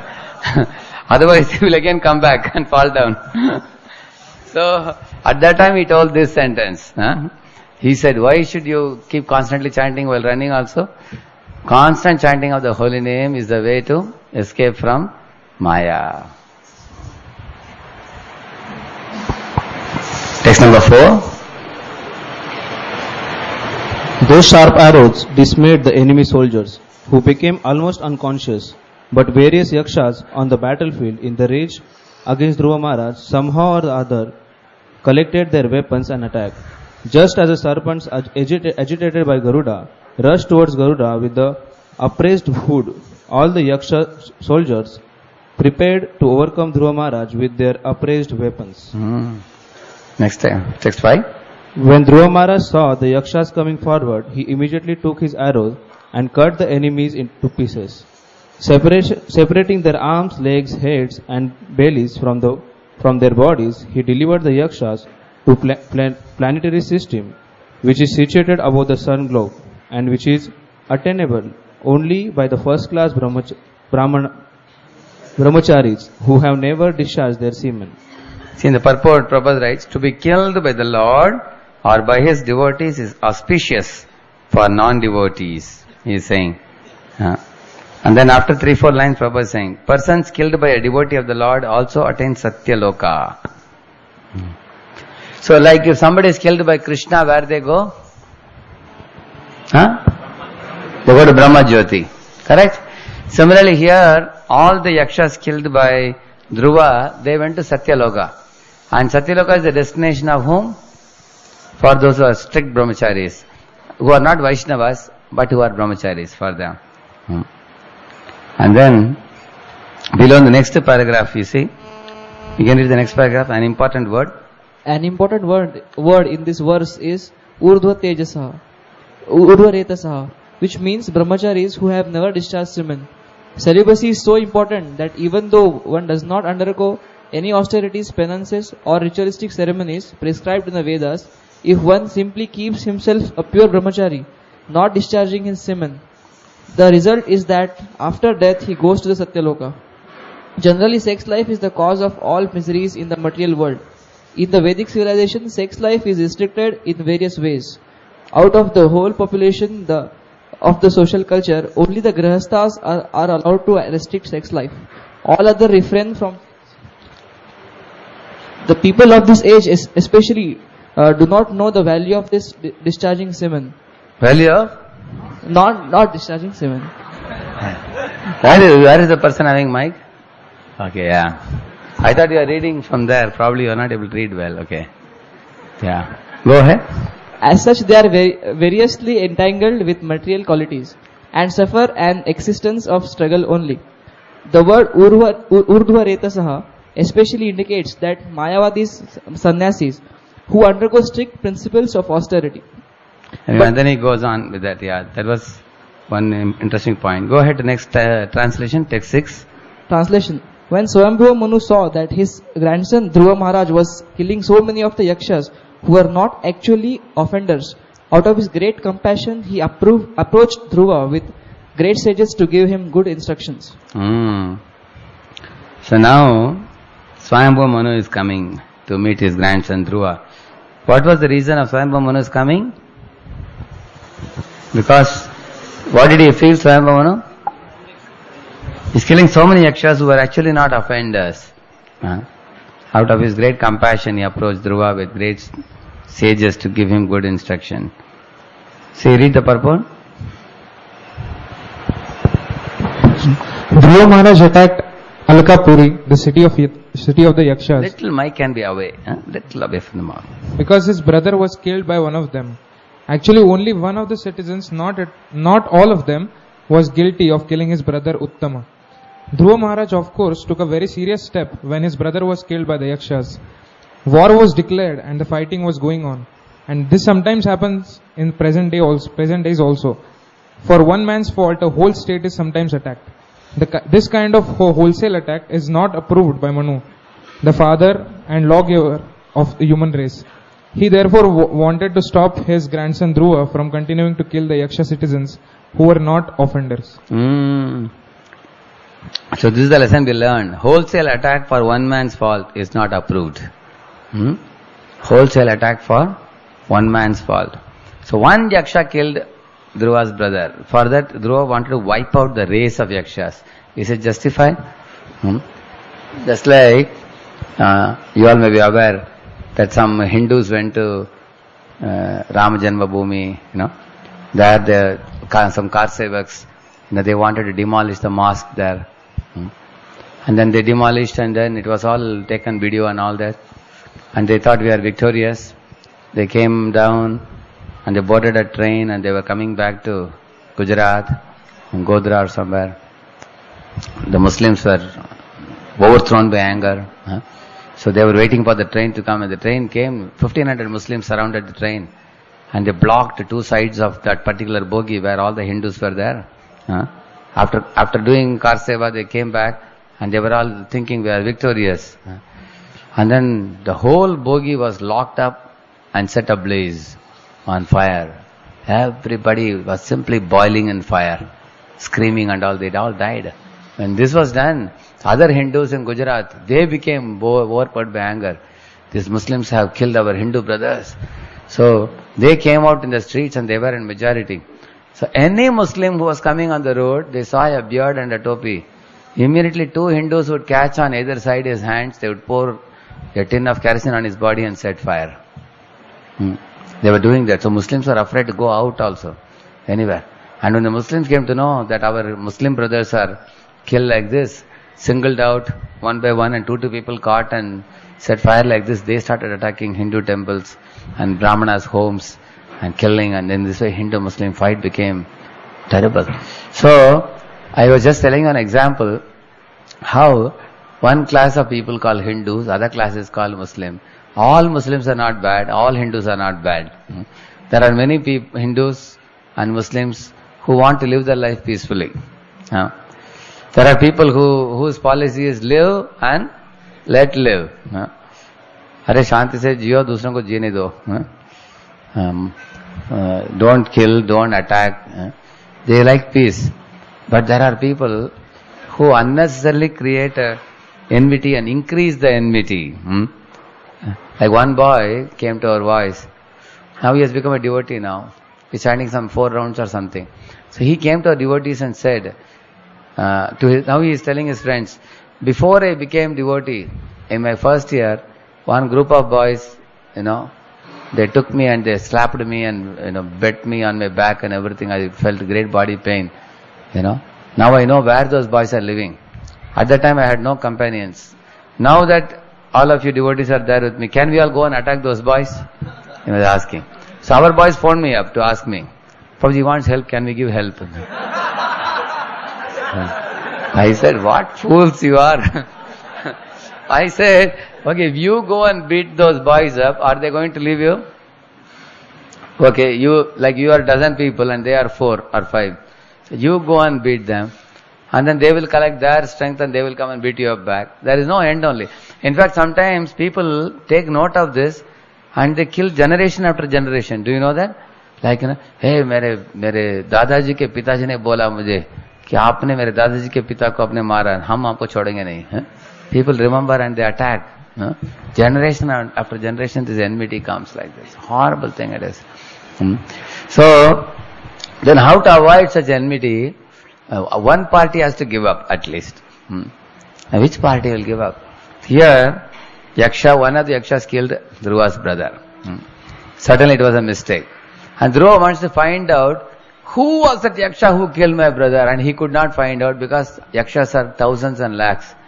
So instead of trying to find out the particular Yaksha who killed, he wants to attack the whole race of Yakshas. That was a mistake. Here is a very important point, because in our life also, sometimes we can become angry on a group of people. No? Although only the mistake would be done by only one person. We may blame the whole group. No? Yeah. Like for example, you went to some, say a particular organization.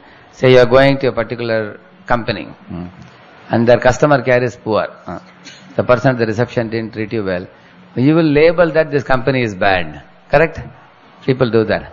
Oh, this company is useless, their service is poor, or the whole company is bad, or something like that. Yeah.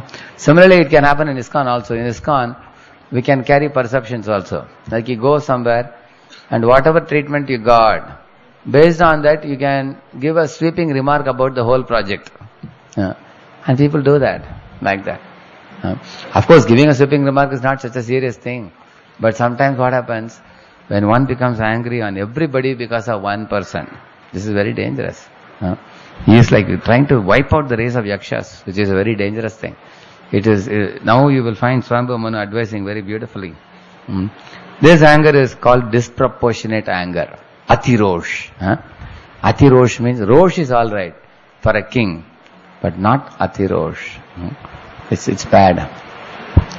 Like for example, if nowadays children go to school and a teacher has scolded a child or something, and the child comes and tells the parents that my teacher scolded me or something.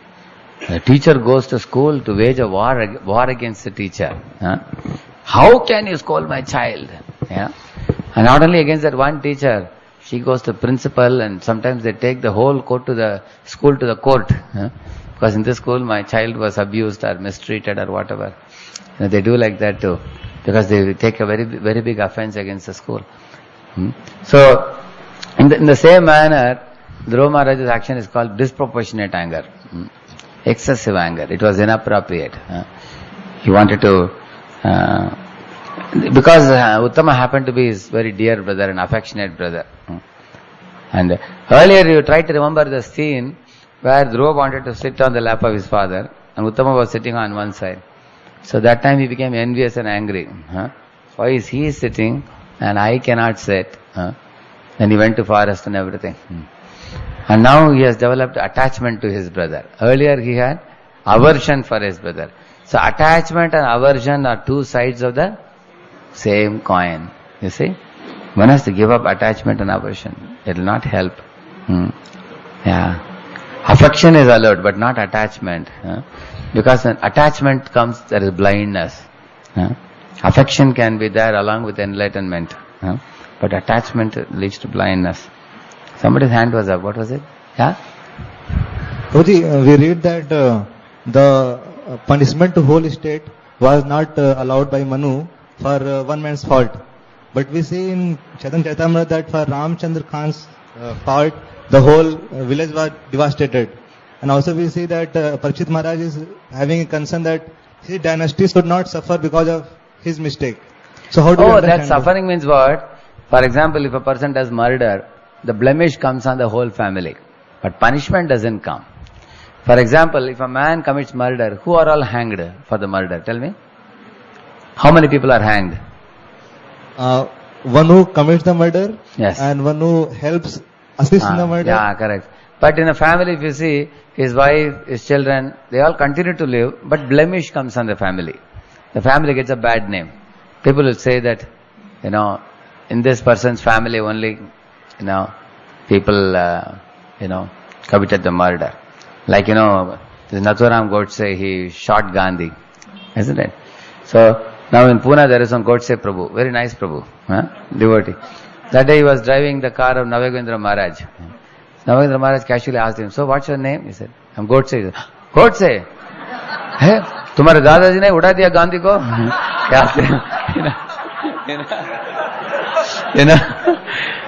No, it's not my family, he was telling.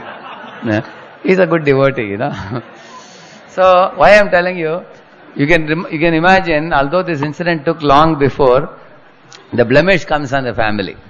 But everybody, all Godses are not, hanged or something like that. Just a blemish comes on the family. But here this fellow is trying to kill everybody. Like you said, it is true. Ramchandra Khan committed an offense and his whole village That means Ramachandra Khan, along with his associates and all the people, they all would be, or the good souls living in that village would leave the village and go away to some other place. They will not want to live in a village where a great soul was offended. But only the evil ones, they will be destroyed. But in this case, he is taking the responsibility on his hands to destroy all the yakshas, you see. Now we are going to read some verses which are very important. Text number 7. Please repeat this verse. Manuruvacha alam vatsati roshena tamodvarena papmana yena punya jananetan avadhistvam anaghasah. She is calling the yakshas as punya janan. How can they be punya jan? Yakshas, they are devil people. But because they are followers of Kuvera, and they are also devotees of Shiva, so he is calling them as punya janan. Later on Prabhupada will explain the word punya janan. They are good people, they are good natured, they are not demons. So he is calling them as punya janan yetan. And then he is saying, alam means enough. Vatsa, he is saying, oh my dear son, alam vatsa atiroshena tamodvarena. Atirosh will lead you to tamodvaram, he is saying. Which means atirosh will lead you to it's a gate to hell, he is saying. It's a gate to hell. What are the 3 gates to hell? Anybody knows? What is that verse? What is that verse Krishna says? Tasmat etat trayam tyajet, he says, no? What is that verse? No. Trividam narakasyedam. Everybody. Dvaram nashanam atmanah kamam krodam tatalobas tasmat etat trayam tyajet. See, he says, trayam tyajet means these 3 things, you give it up. These 3 are the gateway to hell, he says. Lust, anger and greed. You can very easily remember these 3 because they make you lag in your spiritual life. L-A-G. L for lust, anger and greed. So we will lag behind if we cultivate any one of this. These are to be given up because they lead us to the gateway to hell. I'm saying. The same thing is saying, tamodvarena papmana. Please read the translation. Lord Manu said, my dear son, please stop. It is not good to become unnecessarily angry. It is the path of hellish life. Now you are going beyond the limit by killing yakshas who are actually not offenders. That means there is a limit to our anger. How much can you become angry? So, this teaches us a very important lesson. First of all, the anger should be justified anger. And even while the anger is justified, we should know how much to become angry, when to become angry, when not to become angry, on to whom to become angry upon. That also, is it not? That is also very important. How many of you have experienced sometimes a mistake, in a hurry-burry we become angry on a wrong person? You have experienced? Isn't it? Like, you are going out looking for somebody who committed the mistake, and that fellow is somehow not available around. And whoever is available, you show anger. He went out. So we have to know whom to become angry on, isn't it? And also, how much to become angry. If the mistake is this much, you become angry that much. If the mistake is this much, you become angry this much. But if the mistake is small and the anger is big. Can you give an example of disproportionate anger? Yes? Who became? Shringi.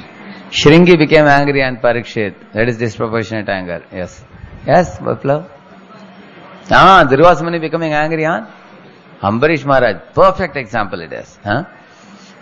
Actually, that fellow didn't even do a mistake at all. He asked the Brahmanas to drink little water. And then he became so wild. In fact, he saw through Jnana Chakshu. That fellow is drinking little water.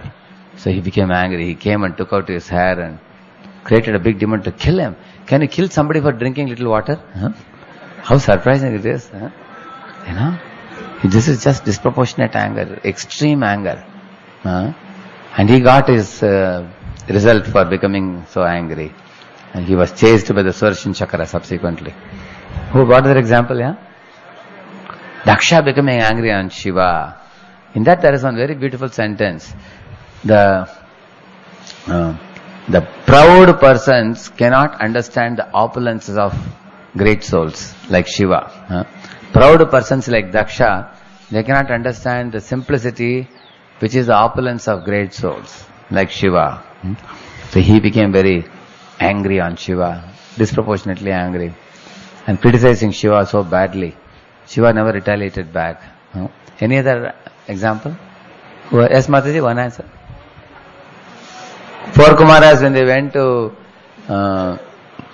Vaikunta, they were shown anger by Jai Vijay. Yeah. But that pastime comes into the fold of Lord's desire. But still, that's an example of somebody becoming angry. Yes, Mataji? I'll give the mic to her.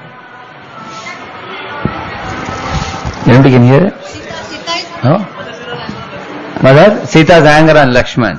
When? Which occasion? So when Lakshman was refusing to go and save Ram. Is it? Okay, very good. So now I think you are all talking about examples of wrongly displayed anger, is it? So I was asking for disproportionate anger. Disproportionate means for a small mistake, you bring up a big amount of anger. A huge amount of anger. Oh, you have example, Krishna.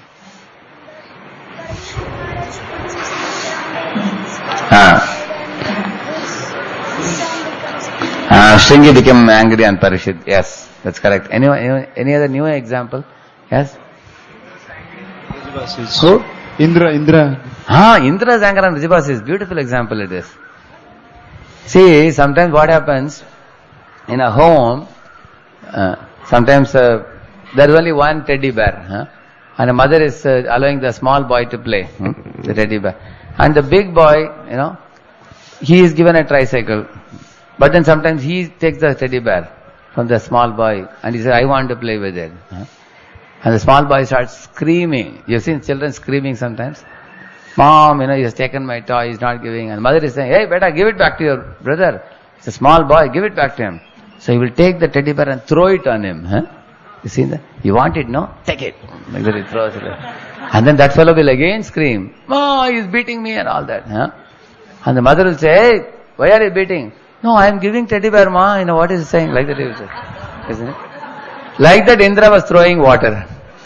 Isn't it? Indra said, I am Indra, god of water, supposed to give water. Take this water. Like that he was throwing.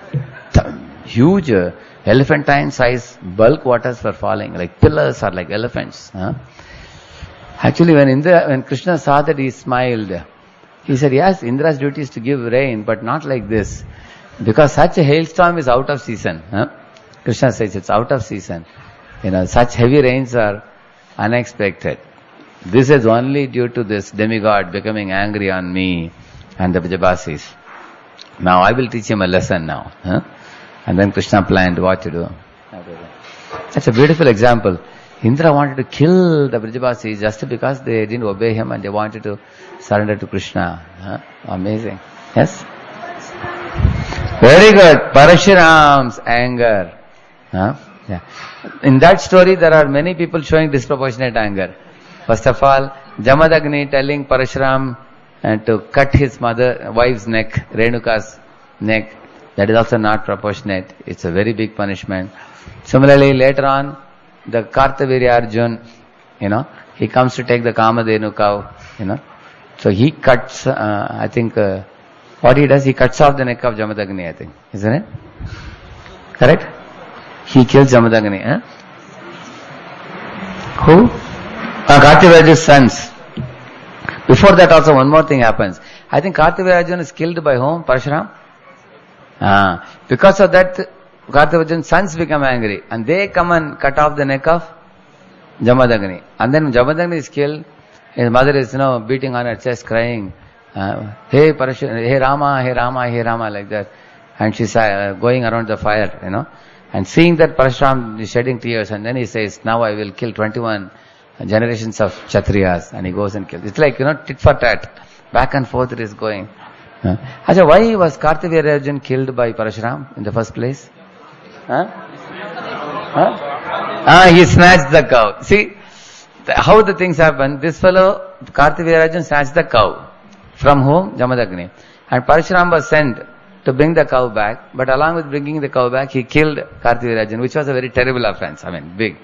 And then Kartaviryajan's sons become wild, and they come in the absence of Parashuram to the house of Parashuram, and they kill Jamadagni by cutting off his neck. And then when Parashuram comes back, he comes to know, hey, my father's neck is cut. Now he goes and attacks them. And then 21 generations of Kshatriyas he is killing. Like that it, back and forth it goes like this. He is asking, Parashuram's anger, can it be called disproportionate? Actually, it comes in that story itself. See, sometimes Lord himself may teach some lesson also. Like Govind Prabhu was once talking elaborately on this in one of our meetings. He was telling about this whole pastime talks about disproportionate behavior. Back and forth, back and forth. So he was telling that this kind of Parashuram goes to perform penances, that? Towards the end, after killing all the generations of Kshatriyas, he goes to perform penances. But we learned some lesson from this pastime. Becoming mutually angry towards one another. And this perpetrates the murder and everything, you see? One party becoming angry back and forth, like this, to and fro, it keeps going like that. So, what is the solution for this? One has to very carefully observe. If you show disproportionate anger now, it is going to come back also, later on. It's not going to stop. It's going to come back. Again and again, it will keep coming back and forth. Any other example? Yeah? Mike, you have mic? Chaitanya Mahaprabhu getting angry on Chota Haridas. Okay. It was again to set an example. To set an example, yeah. That appears disproportionate, but it was to set a very high standard for all the Vaishnavas to come. That's a nice example, thank you. Yes? My Lord, so many hands up, I am surprised. How so many examples are there? Yeah? But that was not disproportionate. See, he is saying, Vali became angry on Sugriva for plugging the cave with a stone. I wouldn't consider it disproportionate because, for example, I am going to fight with somebody. I am telling you to stand at the gate. And then now I want to come out. You have closed the gate from outside. Now I want to come out. What will I think? I'll think that, you want me to die inside, and then you want to go and take over my kingdom and my wife and everything.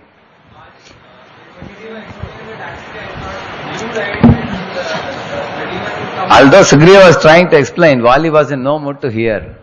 The problem was he didn't do empathic listening. He was not very patiently listening. If he heard the whole explanation, probably he would have agreed. But he never heard at all. Because Sugriva said, my dear brother, I saw some blood, a river of blood coming out. I thought that you have been killed. And then if I wait there any longer, the demon will come out and kill me also. So in order to make the demon not come out, I plugged the hole and came. Vali said, nothing doing. You rascal, you closed and went. Somehow I came and escaped. I will not leave you with your life. And he chased after him. Yeah. Yes?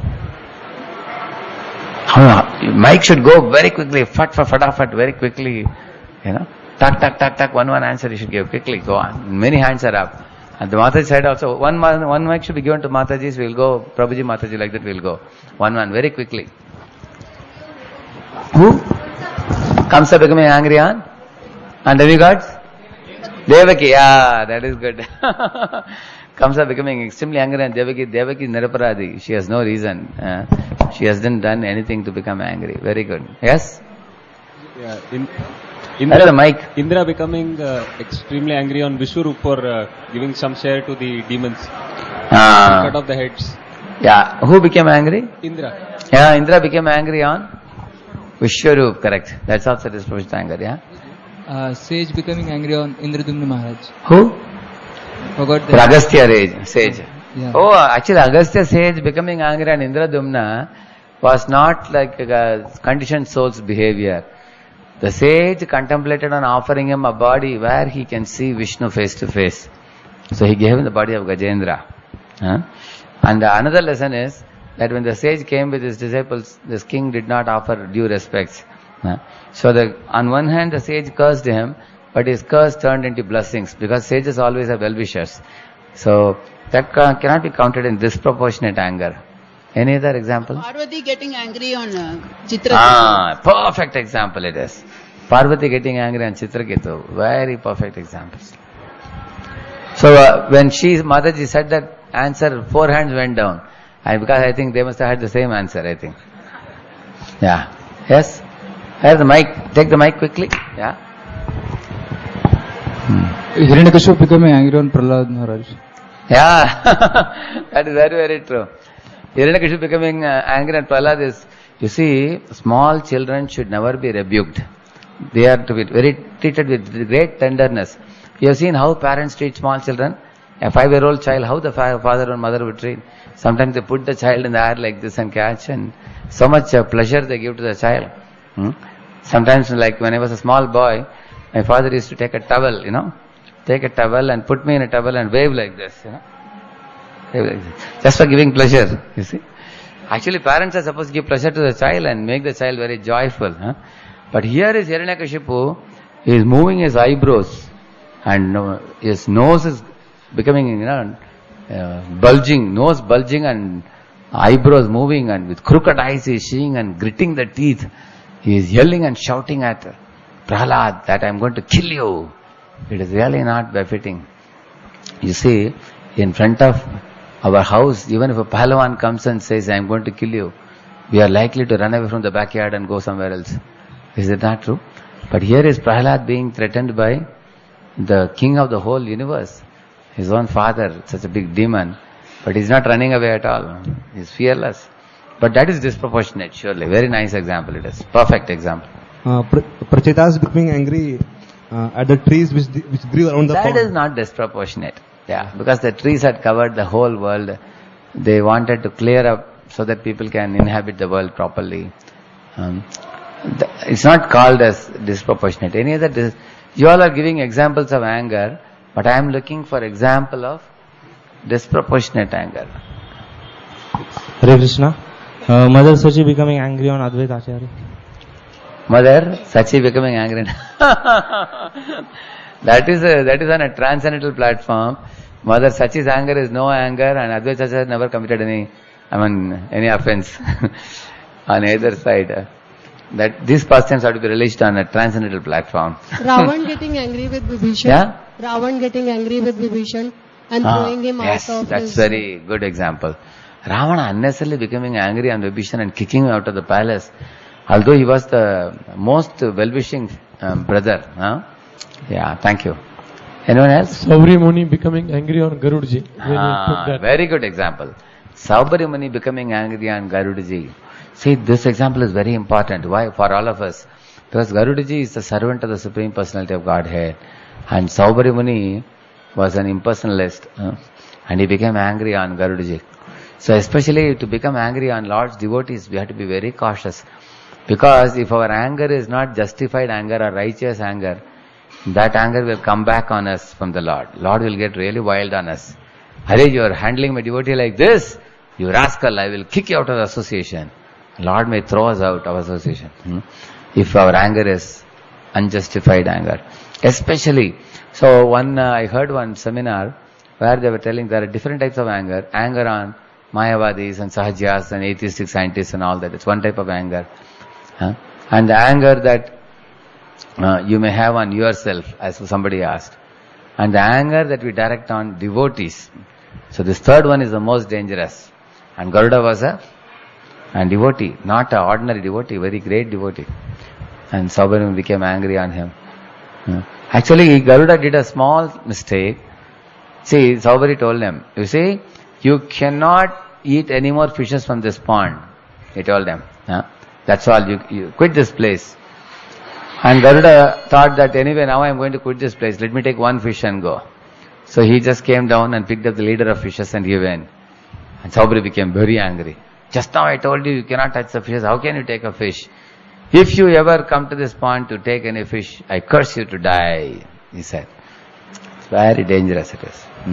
He became envious of Garuda. So only in envy the anger becomes disproportionate. Only when we envy somebody. Here comes a very important point.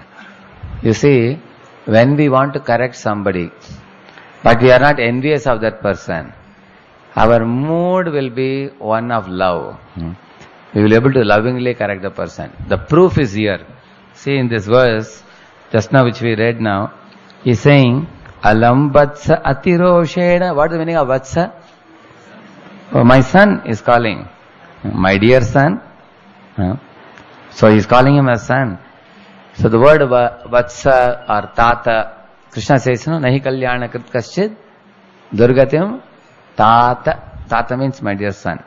It's a very loving word, lovingly calling somebody. He's telling, my dear child, my dear Dhruva, you are getting atirosh. Now your anger is exceeding the limits, which is not proper. He's saying. This purport is important. Prabhupada is saying below. See in the fourth line, he's saying, from this you can understand that killing is not bad, but when killing is done unnecessarily, or when an offenseless person is killed, such killing opens the path to hell. And then Prabhupada says next para, a Kshatriya is allowed to kill only for maintenance of law and order, but not allowed to kill or commit violence without reason. You see? And then below, somewhere in the middle, we find in modern warfare, however, the attacks are made upon innocent citizens who are without fault. According to law of Manu, such warfare is most sinful activity. Like the bomb blast and all, Nowadays the nuclear war or the bomb war nowadays. Like in one of the countries, they have this chemicals which they put in a postal cover. So when you open the cover and take out like that, it'll explode and completely it'll make your face become disfigured, or one may die on the spot also. What do you call these weapons? What do you call it? Anthrax, no? Yeah, anthrax. They are chemical weapons. Which, biological weapons, is it? Biochemical weapons, they call it. They are put in a cover and sent. So they were sending many postal covers like this in America when sometimes one country people want to create trouble for another country people, they do this kind of things. Or sometimes they send terrorists to put bombs, big bomb blasts all across the country, different places. So Prabhupada said these are all completely unauthorized. Let us read the text number 8. This is also important verse. Nasmat kulochitam tata karmai tatsad vigarhitam vadhoyad upadevanam arabdaste kritainasam. Here's the translation.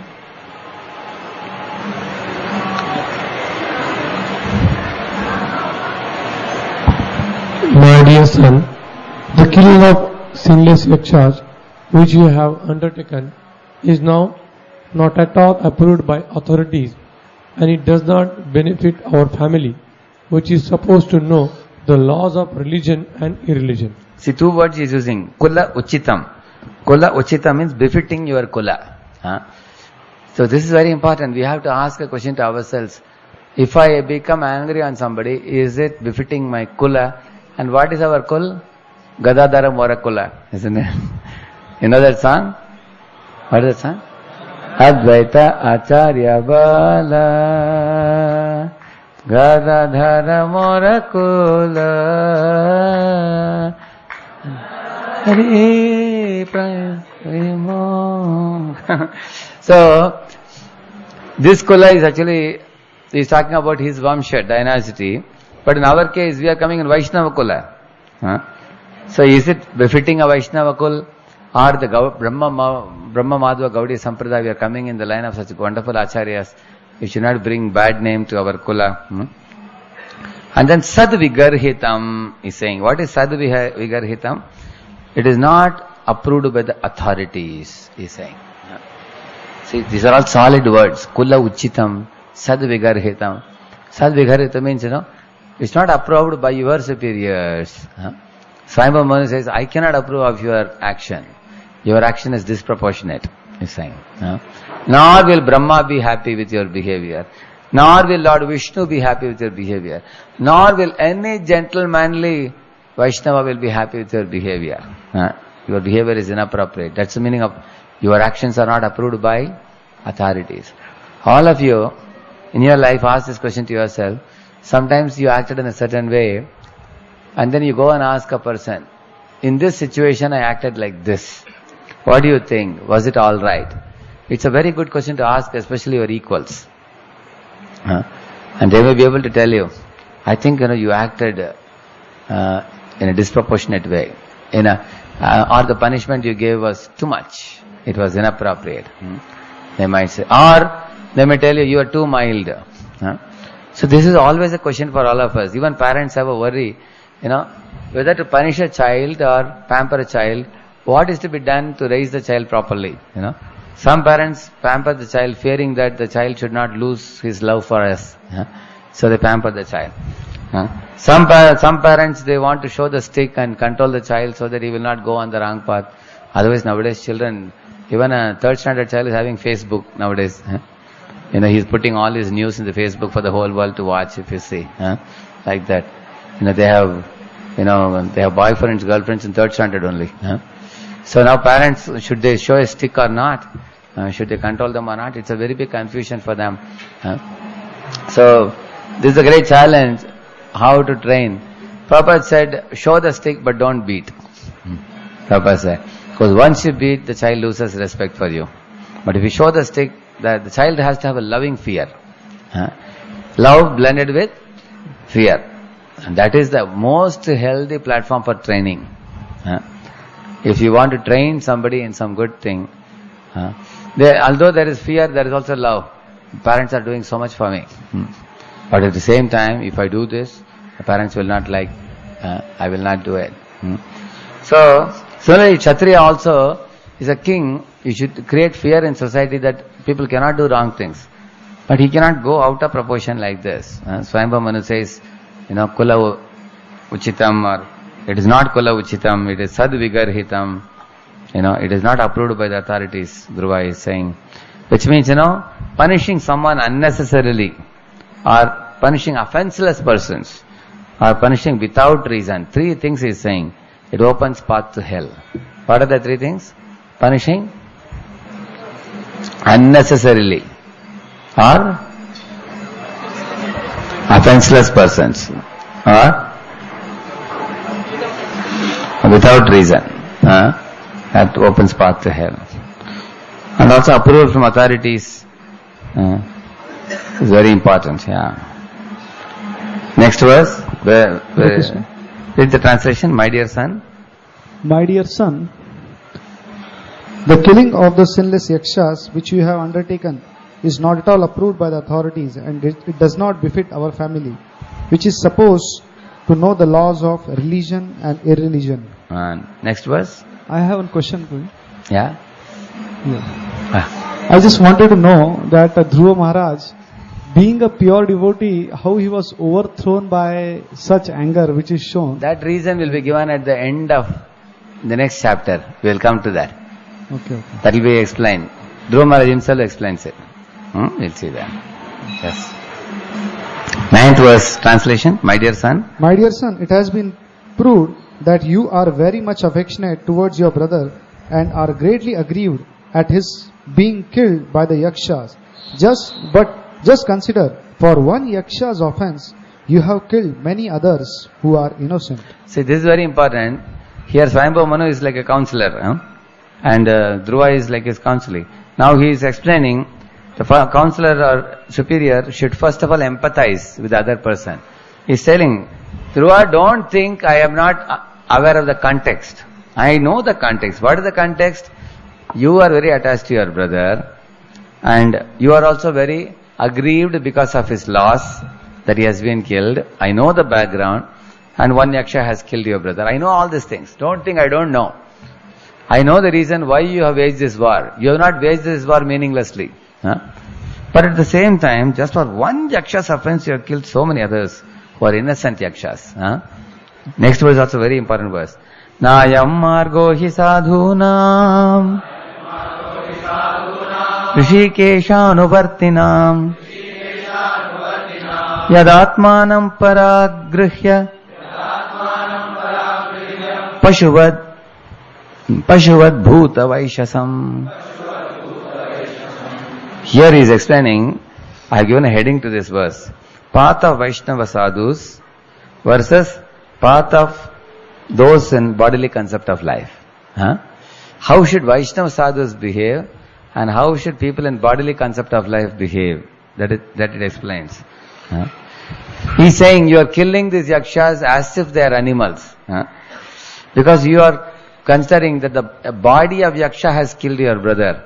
So you are killing their bodies. This is Dehatma Buddhi, he is saying. Dehatma Buddhi means thinking that Deha to be Atma. Atma is not this Deha. Atma is Dehi. Dehi means one who is residing in the body. Atma is not this Deha. Deha, Atma Buddhi means thinking the Deha to be Atma. So because of that Buddhi, what you have done, you have killed the bodies of so many yakshas. Their body has killed the body of my brother, so I will kill their bodies. That is called bodily concept of life. And opposite to that is what? Path of Vaishnava sadhus. Nayam margo hi sadhunam Rishikeshan vartanam. Read the translation. Translation, yeah. One should not accept the body as the self and thus, like the animals, kill the bodies of others. This is especially forbidden by saintly person who follow the path of devotional service to the Supreme Personality of Godhead. Yeah, this is especially forbidden by saintly persons. Na ayam margo hi sadhuna Rishikeshanuvartina. Rishikeshanuvarti means devotee of the Lord. Follow the path of devotional service. Yeah. See in that purport, in the middle of the purport. Therefore, why should a person who is already engaged in the service of the Lord engage himself in personal sense gratification? Dhruva Maharaj is advised here by Lord Manu that is pure servitor of the Lord. And why should unnecessarily engage like the animals in the bodily concept of life? He is asking. In the bodily concept of life, animals, they attack one another. Because the animal thinks that the body of another animal is his food. Like that, he is attacking. So he says, so here, the word that is used is Naya Margo hi sadhuna. While advising someone not to become angry, till now you got three reasons. One is Kula Uchitam, and one is Sad Vigarhitam, and Na Ayam Margo hi sadhunam. This is not the path of those who follow devotion service. Now, text number 11. Sarva Bhutatma Bhavena Bhutavasam Harim Bhavan Aradhyapaduraradhyam Vishnostat Paramam Padam. Please read the translation. It is very difficult to achieve the spiritual abode of Hari in the Vaikuntha planets. Aradhya, Apa, Dur Aradhyam. Apa means to achieve. But Aradhya Apa means you have achieved the Supreme Lord who is Dur Aradhyam. What is Dur Aradhyam? Very difficult to achieve. So you have achieved the most rarely achieved Supreme Lord you have achieved in your life. And what is that most difficult thing to be achieved? Vishnostat Paramam Padam. The Vaikuntha planet, which you already achieved. Go ahead. But you are so fortunate that you are already destined to go to that abode by worshipping Him as the supreme abode of all living entities. Here there is one very hidden great truth here. See, Sarva Bhuta Atma Bhavena. What is the meaning of this? Sarva Bhuta means in all living entities, Atma Bhavena, upon the Super Soul, and Bhuta Avasam Harim. Of all existence, Lord Hari is the abode. What is the meaning? Two things are said here. Lord Hari is in the heart of every living entity, and every living entity is resting on Lord Hari also. Anyone who knows this truth cannot become angry on anyone. How is it? What is the secret about this? If we know that everybody is accompanied by a super soul, you should never see the soul alone. The soul is always accompanied by super soul. Then, first thing is this truth we should know. And we should also know that the living entity is dependent upon the super soul or the Lord for his survival and sustenance. If the super soul leaves the body, then the soul also has to leave. So the soul is totally dependent on the Lord.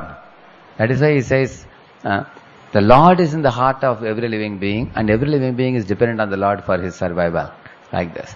If you know these two things, he says, like for example, if you see a boy, small boy, accompanied by his father, you know that. And if he commits some mistake, at least you can be confident that his father will correct him. Is it not true? Now you may not go around in the world correcting every child. Will you do that? Imagine a father is walking with a child, and the boy is committing some mistake. You are confident that his father will correct him. You don't go to correct. Will you slap the child? If you slap the child, what will happen? The father will slap you. Is it not true? Hey, how can you beat my child? And then you may say, no, see, your child is doing this mistake. He will say that, I know it. I will bring him to track. You don't worry. That's why we should always see every living entity accompanied by super soul. Another thing, we should also see that every living entity is dependent on the super soul for his survival also. That also we should recognize. Which means, that fellow is not being nourished by me. He is nourished by the Lord in his heart. So if I am nourishing somebody, I may own some right to correct him, punish him, or become angry on him, isn't it? He is nourished by whom? By his super soul. His Lord is providing him everything. Then who am I to correct him? We can ask the question. That is why the first line is saying, Sarva Bhuta Atma Bhavena Bhutavasam Harim Bhavan. You see? Yeah. See, Avasa means abode. Bhuta means of all existence. Harim. So Lord Hari is the resting place for all living beings. And in the heart of every living being, Hari is resting. If we know these two truths and we get realization of this, then we will not be disturbed by the behavior of the living entities. See, different living entities behave differently. And if we know that the super soul is there to correct them and guide them, then we can remain undisturbed. That is spoken by Avadut Brahmana in 7th canto. He is telling, everyone in this world has different mentality, and I have decided not to correct them, he says. I have decided to leave them to themselves, because their Lord in their heart will take care of them. How can I go around telling everybody, don't do this, don't do that? He says that our, who? Avadut Brahman. Leave the living entities. Unless you are put in a special position, like king is called Naradev, he has to rectify the mistakes of citizens, or the mother and father or the guru, they may take a position to rectify the faults of their subordinate, but they also take the sinful reactions of the subordinate. Like you see, mother cleans the stool and urine, so she can correct the child. The king takes 1/6 of the karma of the citizens, so he can correct the citizens. The guru takes the karma reactions of the disciple, so he has the right to correct. Without that, that's why without the piss, how can you ask for a kiss? The child's, urine and stool are washed by the parents, and child gives kiss also to the mother and father. They are happy. So at the same time, they have to clean stool and urine also, isn't it? Similarly, one cannot say, I will not clean stool and urine, but I will slap the child. Then we will get a slap. You understand, no? That is the point here. He is asking him, you are a liberated soul. You have seen Lord Vishnu. How can you behave like this? Araradhi Duraradyam. You got that? See below in that purport, last 4 lines. Even though Dhruva could have argued that as a Kshatriya it was his duty to fight with his enemy, he was informed that since every living entity is a residence of the Supreme Lord and can be considered a temple of the Lord, the unnecessary killing of any living entity is not permitted. Which means the body, the material body is what? Temple of the Lord. Why it is temple? Lord is living, the super soul, Lord is living in this body. And the living entity is the pujari. Living in this temple. He is supposed to worship the Lord, but he is doing something else with this temple. Like I went one place, where was it? Some Dwaraka or some place. They had made a temple, and in the top they had made guest houses and all, rooms and all. At one point of time, they locked up all the rooms. They didn't give it to anybody. I asked why they have locked up the guest house. They said people are misusing these places. Because outside people, Karmi people come, they bring women or they bring outside people and they misuse. But it is a temple. Temple is supposed to be a holy place. So we tried to control it and all, it didn't work. So finally they said, we have completely locked up all the rooms. We don't lend it out for anybody, they said. Because they were misusing the temple. Similarly, the body of everybody is what? Temple of the Lord. And killing the bodies means destroying temples. One should think like that. That vision Manu is giving him. See every living entity's body as an abode of the Lord, the super soul. And the living entity is also living there. You cannot kill their bodies. Very high class consciousness is teaching. Read the translation, next one. Because you are a pure devotee of the Lord, the Lord is always thinking of you, and you are recognized. I would request you to read loud, slow and clear. Yeah. Because you are a pure devotee of the Lord is always thinking of you, and you are also recognized by all his confidential devotees. Your life is meant for exemplary behavior. I am therefore surprised. Why have you undertaken such an abominable task? Yeah, you see, he is teaching, Swayambhu Manu is teaching the method of correction. See, method of correction is, it has to be a blend of encouragement and correction, again encouragement, correction, should be like that. Because when you give encouragement, a person is willing to listen. And when you give correction, he is little pained. Again you give another encouragement, again his heart opens, willing to listen. Again you offer correction, again it closes. It's like a blossoming and closing flower. So little by little he is helping him to digest the correction, what he is giving. Like earlier he called him the word Vatsa, before. Now he is telling him later he said that, you are worshipping him, the Supreme Lord, and in the Vaikuntha planets, you Aradhyapa Duraradhyam and all that he said. And here also he is saying, you are a pure devotee of the Lord, and the Lord is thinking of you. And you are also recognized by all devotees also. And so he is saying, now again he is giving an instruction. What is it? Your life is meant for exemplary behavior. So the leader should be exemplary in his behavior, he is saying. And then he is saying, I am therefore surprised. Why have you undertaken such an abominable task? Now you may have a question. What is the exemplary behavior? That he tells in the next verse, which we will recite. Titikshaya karunaya maitriya chakila jantushu samatvena cha sarvatma Bhagavan samprasidati. The Lord is very satisfied with his devotee when the devotee greets other people with tolerance, mercy, friendship and equality. Yeah, this is a high class verse, fit for memorization. So the Lord is very satisfied. Bhagavan samprasidati. Lord will be satisfied when he sees these qualities. He is saying, what are the qualities? Titiksha means tolerance, Karuna means mercy, Maitriya means friendship, and then Samatvena means equality. These are all very, very high class qualities. Let us see purpose what he says.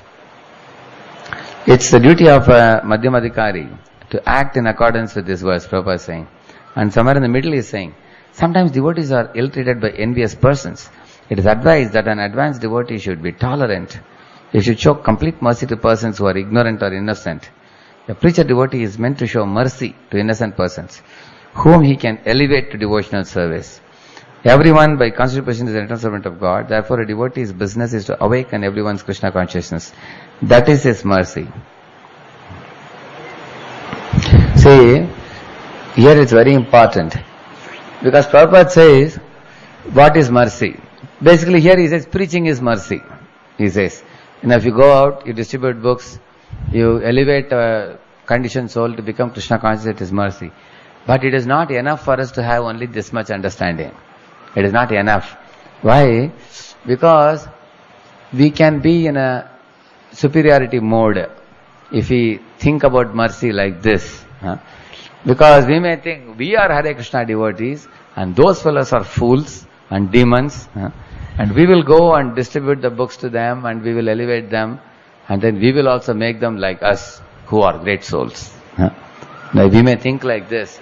This attitude can be very dangerous to us. Although what Prabhupada says is applicable for Madhyamadhikari. We are not Madhyamadhikaris. Madhyamadhikari is a very high platform. So we have to, when we talk about mercy, first we should have mercy on ourselves before giving mercy to others, because our situation itself is pathetic. So we are struggling with our mind and senses, and we have so many bad qualities. So we should have first mercy on ourselves to clean up our system and become elevated. So another thing that we have to show mercy, most important is mercy, that these four qualities is saying tolerance, mercy, friendship, equality with devotees. Because a Madhyamadhikari actually is one who knows the four things. What are the four things he knows? Ishwareta dadineshu, balisheshu disheshu, prema maitri kripapeksha, yakaroti sa madhyamaha. That means he loves the Supreme Lord, he makes friendship with devotees, and thirdly, he shows compassion to suffering souls, and fourthly, he avoids envious persons. Like that it is said. So when we are talking about these qualities, this tolerance, yes, we have to cultivate tolerance. Like one famous politician was a saintly politician. So this person was told by, he was I think a governor at that time, I think. So one MP or some politician, other politician criticized him very badly. So one of this man's followers came and told him, "Sir, such and such MP has criticized you. Another politician has criticized you in paper. He has done bad things about you and all that." So this man said, "Never mind, forget it." No, he said, "Sir, how can you leave it like this? He has assassinated your character. You have to protest against it." So for this politician said, "If a shoe bites you, will you bite it back?" He asked. Sometimes you wear a new shoe, it bites you, correct? Will you take it and bite it like this? Why are you biting me? He said, if you bite it, your mouth only will get spoiled. Similarly, somebody tells bad about you and you tell bad about them, they tell bad about you. Ultimately, your dignity will reduce. He said, God is there and God is watching and He will do the needful. Why should I, retaliate back? Tolerance. This tolerance actually. Yeah. Similarly, for example, say somebody did some blunder, they became, so I'll tell you an example. Somebody has put fire to a house. Now you are coming, you are watching that he is putting fire. And as soon as, you see that he has put fire, you go running after him. And then he also sees you and he is running away. Now you can do two things. Either you can put off the fire in your house, or you can chase after him and catch him and beat him up. Which one will you do? How many of you will put out the fire in your house? Okay. How many of you will not leave him? Make sure you chase him and give him a good beating. How many of you? Nobody here. All of you are intelligent. For that you need tolerance. If you have tolerance, you know that first, let us set right the situation and beating him and all can come later. You understand, no? Yeah. So, titikshaya. You know what is the meaning of titiksha? Titiksha means, like there is a story, once a few sages were assembled under a tree. Suddenly they saw the Ganga was gushing. If you see in Badrinath, Kedarnath, you will see Ganga gushing down. You can see from Gangotri she comes and then she flows down. So she was coming so fast, the whitish foaming Ganga. And she brought a huge uprooted tree. And the tree was toppling like this and floating.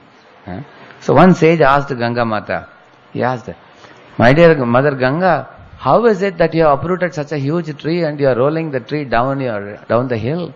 And there are so many reeds. Reeds means long grasses in the top of the mountain. How did you spare them? You have not spared this big tree, but how did you spare them?" So she said, "When I am coming gushing down, all the reeds they bow down. So I leave them. But this tree was standing erect.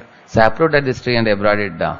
And she told the lesson to the sages. Similarly, my dear sages, those fellows who cannot give up their false ego and who are proud, they will be uprooted by the waves of Maya. And they will be carried away. So one has to have, titiksha, she said. Now this titiksha is not like a grass, who has tolerance, it bows down, after you leave it, it comes back again. That type of titiksha is useless. Like sometimes, for example, you tolerate somebody but grudgingly. Or you tolerate somebody because you have no power, But do you think it will help? But later, or sometimes you become very humble, and then after coming home you think, why was I so humble? I think I should have given him a good dose, That is not titiksha. Titiksha means you should not even worry about why I tolerated. That worry should not come later. This titiksha is such that, you know that verse? Teraskrita, vibralabda, shapta, shipta, hata, api, nasyatat pratigurvanti. We read last time, isn't it? Who is a Vaishnava? Teraskrita, if somebody neglects you. Vipralabda, somebody cheats you. Shapta means somebody curses you. Isn't it? Yeah, in this way all these things he's saying. Even if somebody hatapi, he says, somebody kills you out.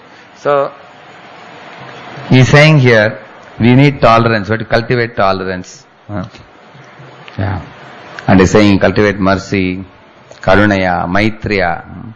Actually, because we live with devotees and our encounter with outside world in terms of preaching like Prabhupada is very, not so much. Actually, how many of you feel that you are put into terrible circumstances by the outside people in your preaching? It's very rare actually. Very rare. So, most often our problem is amongst devotees only. Because we live more amongst devotees and less with outsiders. So while living with devotees, we have to practice tolerance. Because if we don't practice tolerance, we cannot live with devotees. Not possible. Everybody has to cultivate this tolerance and mercy and friendship and equality, all these qualities. So this is called exemplary behavior. Like that he is teaching. Very beautiful verse it is. Actually, when you have to show mercy, like somebody commits a mistake, you may hate them for your whole life. But you may not have any compassion or mercy. Actually, when devotees commit a mistake, some devotees get even more wild. They say, अरे बाहर के लोग कोई करेगा मैं परवाह नहीं करूंगा, लेकिन भक्त कैसे कर सकता है? ये तो तिलक पहना है, ये कंठीमाला पहना है, ये भक्त कैसे कर सकता है? People become very wild. Sometimes we can become very envious of devotees also. Extremely. Arey, somebody may wear tilak, that doesn't make them great souls immediately, Because they are also just now coming into Krishna consciousness. So honestly tell me, how many of you feel more anger when a devotee commits mistakes? Correct? We feel more angry. But he says we should have mercy. He says mercy means what? Okay, if a devotee commits mistake, although he may commit some mistake, but at least he is trying to do some devotional service. He's saying, okay, he will eventually rectify. Like for example, when Prabhupada brought American disciples, sometimes they would be eating, while eating they would eat and they would not wash the hands. They would be sitting. Some Indian people would criticize, hey, look at this fellow. He ate with his hand, but his hands are drying up and he's not washing his hand. Muchi, muchi, muchi. They would say like that. How unclean. So bad.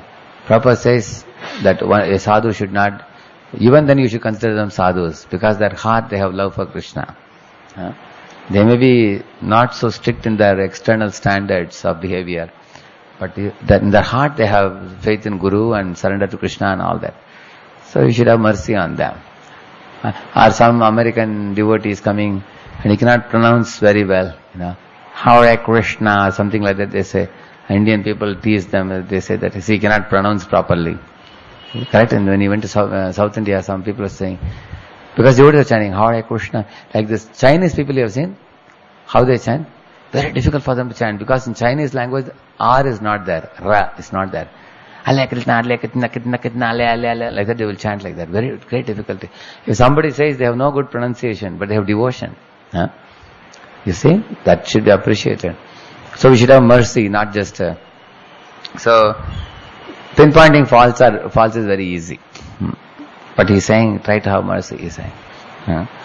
And here especially he's telling about mercy, which means the yakshas have committed a mistake. And okay, you try to kill some of them, you don't know who's the yaksha who killed, you don't know. Tolerate. But you have done some killing. Stop it. Don't go to disproportionate anger, he's saying. Yeah. Very. So, that is the situation they need to have mercy. So when can we have mercy? When you think about the brighter side of the other person. Like here he's telling many brighter side of the other people. They are Kuvera's followers, they are Shiva's devotees, and later on he will say Kuvera has become angry on you for your behavior. And besides that, one of them killed, and why should you be showing anger on everybody else? So like that Manu is pacifying him nicely. Sometimes, even while dealing with the devotee, you have to tolerate some inconveniences. Sometimes neophyte devotees are a bit selfish. You will see that. One boy came and told me, Prabhuji, because devotees are selfish, I want to leave them and go away. One Mataji also wrote to Prabhupada like that. Prabhupada said, you are a fool. Prabhupada said, just because you cannot tolerate some small mistakes of devotees, you want to be deprived of the jewel of Krishna consciousness? What a great loss it is. You have to tolerate devotees. So, and then Prabhupada also said, in the neophyte stage, everybody commits mistakes.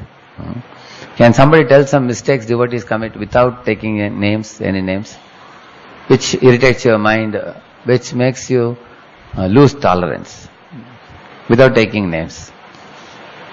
Yeah?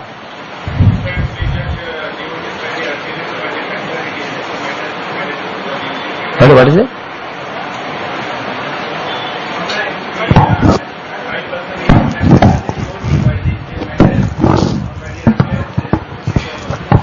Which is very wrong. So. I want some specific example. I cannot understand this very vague statement. I want very specific example. I can tell you, for example, sometimes devotees are not smart in spending money, and sometimes they spend big money for a small expenditure. They are cheated. So when devotees get cheated, I cannot forgive very easily. How can you get cheated? Krishna's money. You are wasted. So we become angry on them, we become upset with them. That's one example. Like that you give example. I'll give a specific example. Yeah. So like in my personal capacity for the branch manager for in one of the projects, so like however hard you might try to keep things organized, because of the lifestyle it becomes disorganized very soon.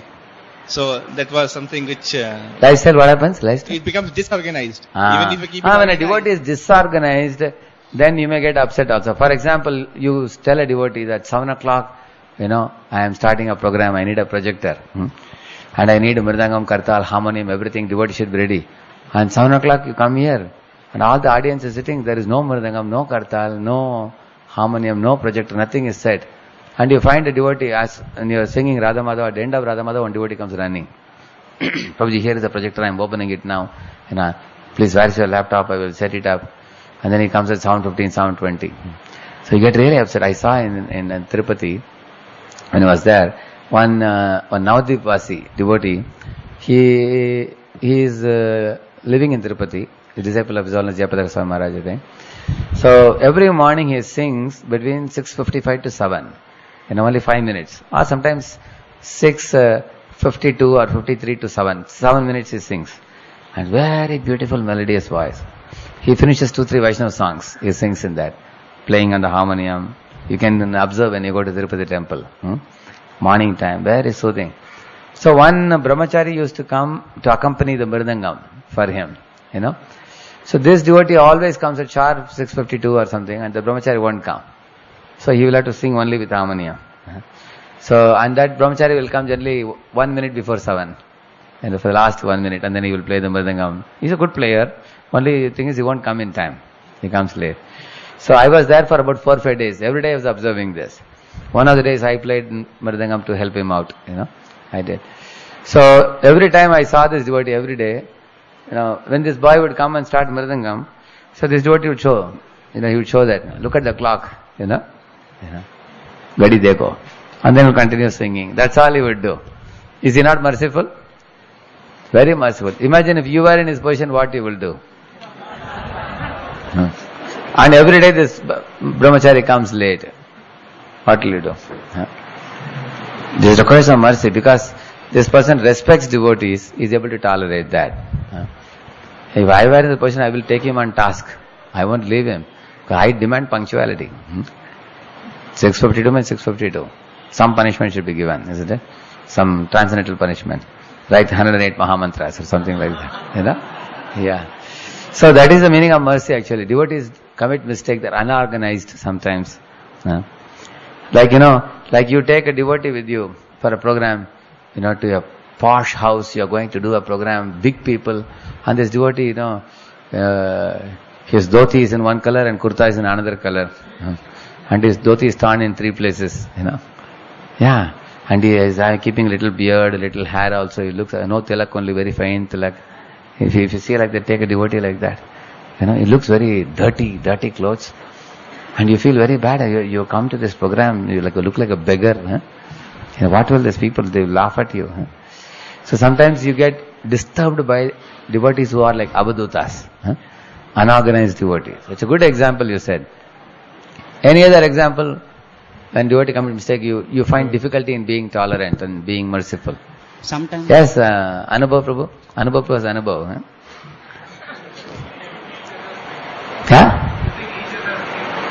Using each other's thing. Yeah, that is a good example. Using each other's thing. Imagine if, you are going in the morning to take bath, you are finding your soap is missing. And somebody has taken your soap into another bathroom.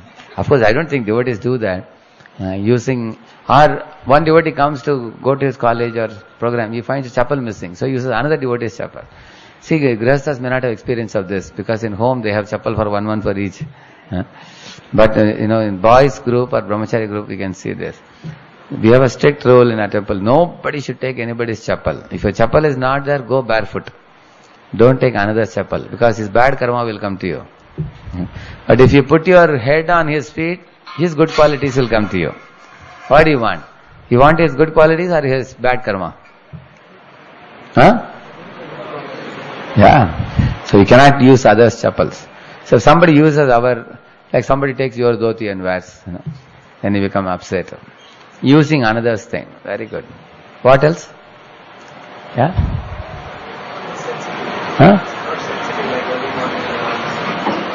If somebody is not sensitive about other devotees' sleep, for example, somebody sets alarm at 2 o'clock. And then if and ringing very loudly, except that fellow, everybody is awake. Isn't it? So you get terribly upset. You feel like giving him a good beating, And that fellow will be snoring also very nicely. Insensitive devotee, you see. It's a perfect example. Like we have a policy that, that fan will be off, this fan should be on, because devotees who want the fan will sleep here. And devotees who don't want the fan, they will sleep there. But some devotees in the night, they will come, they don't know which switch to put on, they put on all the switches. And they switch off the fan where people need fan, and they switch on the fan where they don't need fan. Insensitive behavior, or foolish behavior, whatever. So, now if you are merciful to the devotee, what you will do? You may tell the devotee, Prabhu, you don't know, Prabhuji, you don't know the policies, please be careful. What, Prabhu, like this. You may say like that. If you are not merciful, what you will do? You will do tandav. My whole night's sleep is finished, because of you. Now I want to make you be awake one night. Tit for tat. Tomorrow wait and watch. I will steal your mosquito net and hide it somewhere. So whole night mosquitoes, let them eat you up nicely, So we want to do. So that's why we need tolerance when we are living with devotees. Yeah. Imagine, for example, some devotee spoke something bad about you to others. This is very serious thing. If somebody insulted you to others, you have come to know, and then somehow or other, now you are head-on facing the devotee. Why did you speak like this, about me? What's your problem? So to continue to have friendship with the devotee, we need a tremendous degree of tolerance. If somebody insults you and you don't take that insult, you continue to love him. How can you love that person who is insulting you? Any of you say, how can you love someone who has blasphemed you or insulted you? Can you give an example in Shastra? Somebody who continued to love someone who insulted him? Ambarish Maharaj loved whom? Durvasana. And Prahlad Maharaj loved whom? Imagine, Jesus loved those thieves and all. Haridas Thakur loved those offenders who even physically beat him. How can somebody love somebody who insults you? Huh? How? Is there any way? Take the mic, yeah? Don't take. So don't take the offenses. Seriously, okay? He's saying take the insult as Lord's arrangement. That will come later, yeah. Yes. We should take it as Krishna's arrangement for purifying us.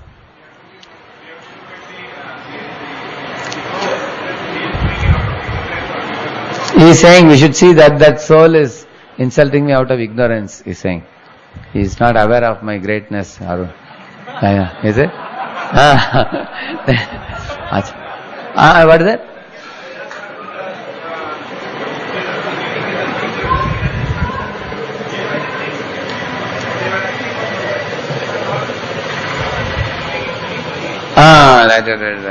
Right. Yeah. Actually, they have been posted by somebody to beat me up or whatever.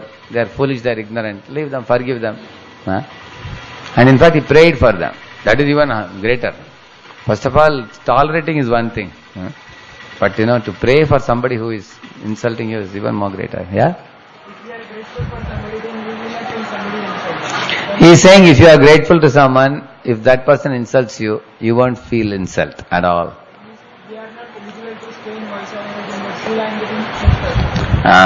So it depends on gratitude. Anybody else? No, speak in the mic. Otherwise, every time you speak, I have to repeat what you are saying. Taking it as a reaction of our own past. That is, Swami Bhamanu will tell that later on also. He is an instrument of my own karma.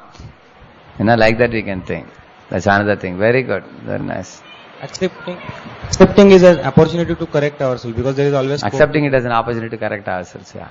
So you can think like this. So this was a very special verse. We'll recite again. Titikshaya karunaya maitriya cha kila jantushu samatvena cha sarvatma Bhagavan samprasidati. For example, he's saying you should treat them with friendship also. For example, Indra and Prithu had a fight, in which Indra was envious and Prithu was angry. But at that time, what happened? Lord Vishnu brought Indra. Then? And then Lord Vishnu got down and he brought Indra also. Indra did namaskar to whom? Prithu Maharaj. And then Prithu Maharaj didn't let him do namaskar. He lifted him up and embraced him. And he behaved in a friendly way with Indra, with whom Prithu was originally angry. Now all of you think in your own mind about an incident of someone with whom you became angry. Now, will you be able to embrace them again and deal with them in the same friendliness which you had before? Think about it. Is there anyone here who has no enemies in this world? You are Ajata Shatru. You never fought with anybody, or you never had a tussle with anybody. Any great soul here? I would like to offer my special obeisances to you. All of us face small or big, we face, generally speaking. So, how many of you agree that if we had a tussle with another devotee, dealing with the devotee in a friendly manner becomes a little difficult? You agree? Yeah, you all agree? Correct. That's why he's saying Maitriya. You see? Maitriya means you should treat him as a friend, although, like Yudhishthira Maharaj and Duryodhana, they had such a strong tussle. Duryodhana had fed poison and all to Bhima. But is Yudhishthira not treating Duryodhana with friendliness? Friendly behavior. Which means you don't become an enemy of anybody, even though they may consider themselves your enemy. But you don't treat yourself their enemy. You should always see everybody as a child of God, Krishna's child, and we should treat them with friendship. Which means we should dissolve any enmity that we may have with any devotee. You cannot afford to have enmity with any devotee, because if you have enmity, that causes thoughts of injuring them in our mind. What is the meaning of injuring them? If they face some failure, we feel some secret pleasure. If they get some success, we feel little insecure. Especially somebody whom we think as an enemy. All of you think about it. अगर उसको कुछ भला हो गया तो मुझे बुरा लगता है. अगर उसको कुछ बुराई हो गया तो मुझे अच्छा लगता है. You know, this is a very bad tendency. Whether I succeed or not is not important. He has to fail. And he should go down and down and down, and I may feel happy. So this is the meaning of desiring to injure the other person. Malice in our heart, very dangerous. We have to dissolve that malice by flooding our heart with Krishna consciousness. Very important. That's why the word Maitriya is using. So we have to show karuna, like we said, to err is human, to forgive is divine, he says. So to err is human, to forgive is divine, it is said. And Krishna gives the reason why we should forgive. In the 18th chapter of Bhagavad Gita, he says, you can't create fire without smoke. Similarly, in this world, all living beings have 4 defects. One of the defects is what? To commit mistakes. So when somebody commits mistake, we feel very upset. But Krishna says, tolerate it. Tam stitikshasva. Go on. Because we may also commit mistake sometime. It's like others commit mistake. So if we learn tolerance, then we can be merciful also. If we have no tolerance, then no mercy also. And if we have mercy, we can have friendliness. See, these are connected. Titikshaya, karunaya, maitriya cha akila jantushu. And if you have friendliness with all, then only you can have samatvena, equality towards all living beings. You see, it's very amazing verse it is. First is titiksha. One has to cultivate tolerance. It's a very wonderful quality it is. Once my spiritual master told me, you should tolerate others as I tolerate you. Said, because you should remember Krishna and Guru are tolerating you. And if they don't tolerate you, how you would have progressed so much in your spiritual life? So in the same manner, you should also tolerate people who are below you. And people take time to grow. Then I asked a question to him, but Maharaj, I can tolerate sincere souls who commit mistake, who admit honestly, and then seek forgiveness. I will be more than happy to forgive them, and I will give them oceanic mercy, no problem. But I am only angry and upset with hypocritical people, I said. Then he was telling an interesting thing. If somebody repeatedly slips from the platform of purity, that is not hypocrisy, that is weakness. He said there is a difference between weakness of heart and hypocrisy. He said hridaya daurbalyam and duplicity is called as kutinati, or what is it called as in Sanskrit? Kapatata, yeah. These two are two different things. If somebody is repeatedly slipping and committing mistake, he said there is weakness of heart, hridaya daurbalyam, which means he is not fit in that ashram. If in a particular ashram one is slipping, then one has to go to another ashram. So it is not considered as hypocrisy, I was telling. But if somebody is trying to commit mistake and is cheating is a problem of the heart, 7th offense. Cheating. Then also Maharaj said, then also you have no reason to become angry. If a person is cheating, you can say, Prabhu, because you have cheated here, we are not planning to entertain you anymore. Instead of being in this platform, you be in that platform. Deliver him the goods you are supposed to deliver in a very polite and respectful way, and finish the business rather than becoming angry. What use of becoming upset? So he said we should control our urges, especially that Vacha Vegam, Manasa Vegam, Jihva Vegam, Udara Vegam, Krodha Vegam, all these things. Pasta Vegam and all these things. So this verse is about that control, yeah. He's saying if we display anger, then the person is supposed to take us seriously, but oftentimes the reverse happens. When we display anger, the person loses faith in us. He loses trust in us, and they are not in a mood to hear. That's why I told you, if you are giving training and education, the climate should be one of fear and love mixed together. Actually, the initial fear is of punishment, but the later fear is of displeasing the superiors.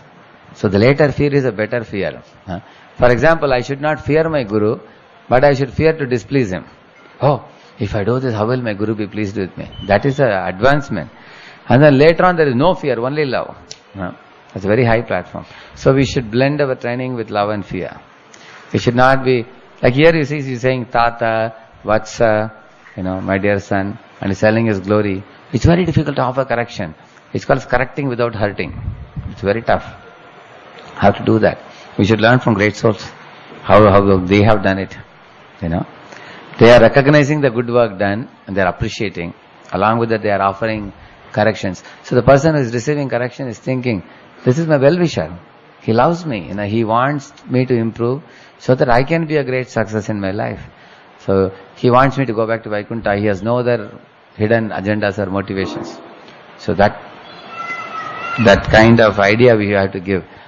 Maharaj used to ask me, if a person whom you are correcting is running away from you, that means your corrections are not entering his ears. I saw one picture, a husband and wife have a quarrel. So the wife wants to go away.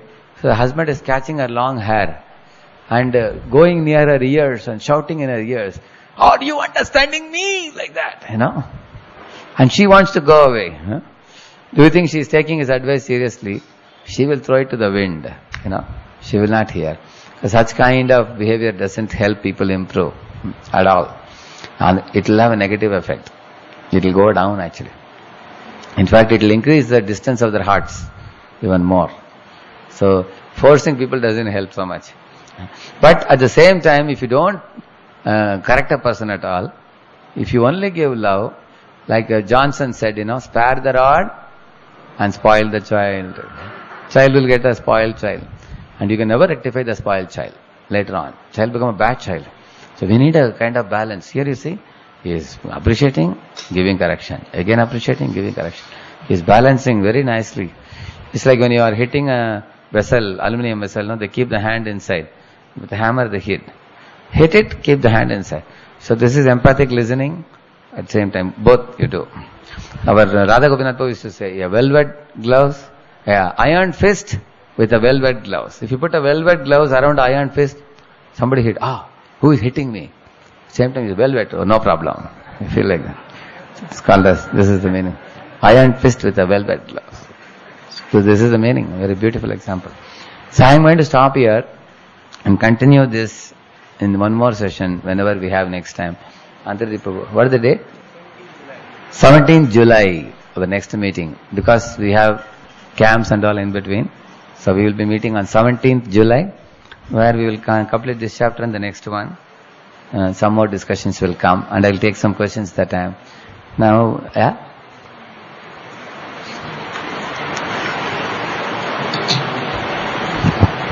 in the beginning, the different rishis they came and they gave the vision of the Lord or the protection of the Lord to Dhruva Maharaj from the illusion, which goes to prove that Lord is supporting him.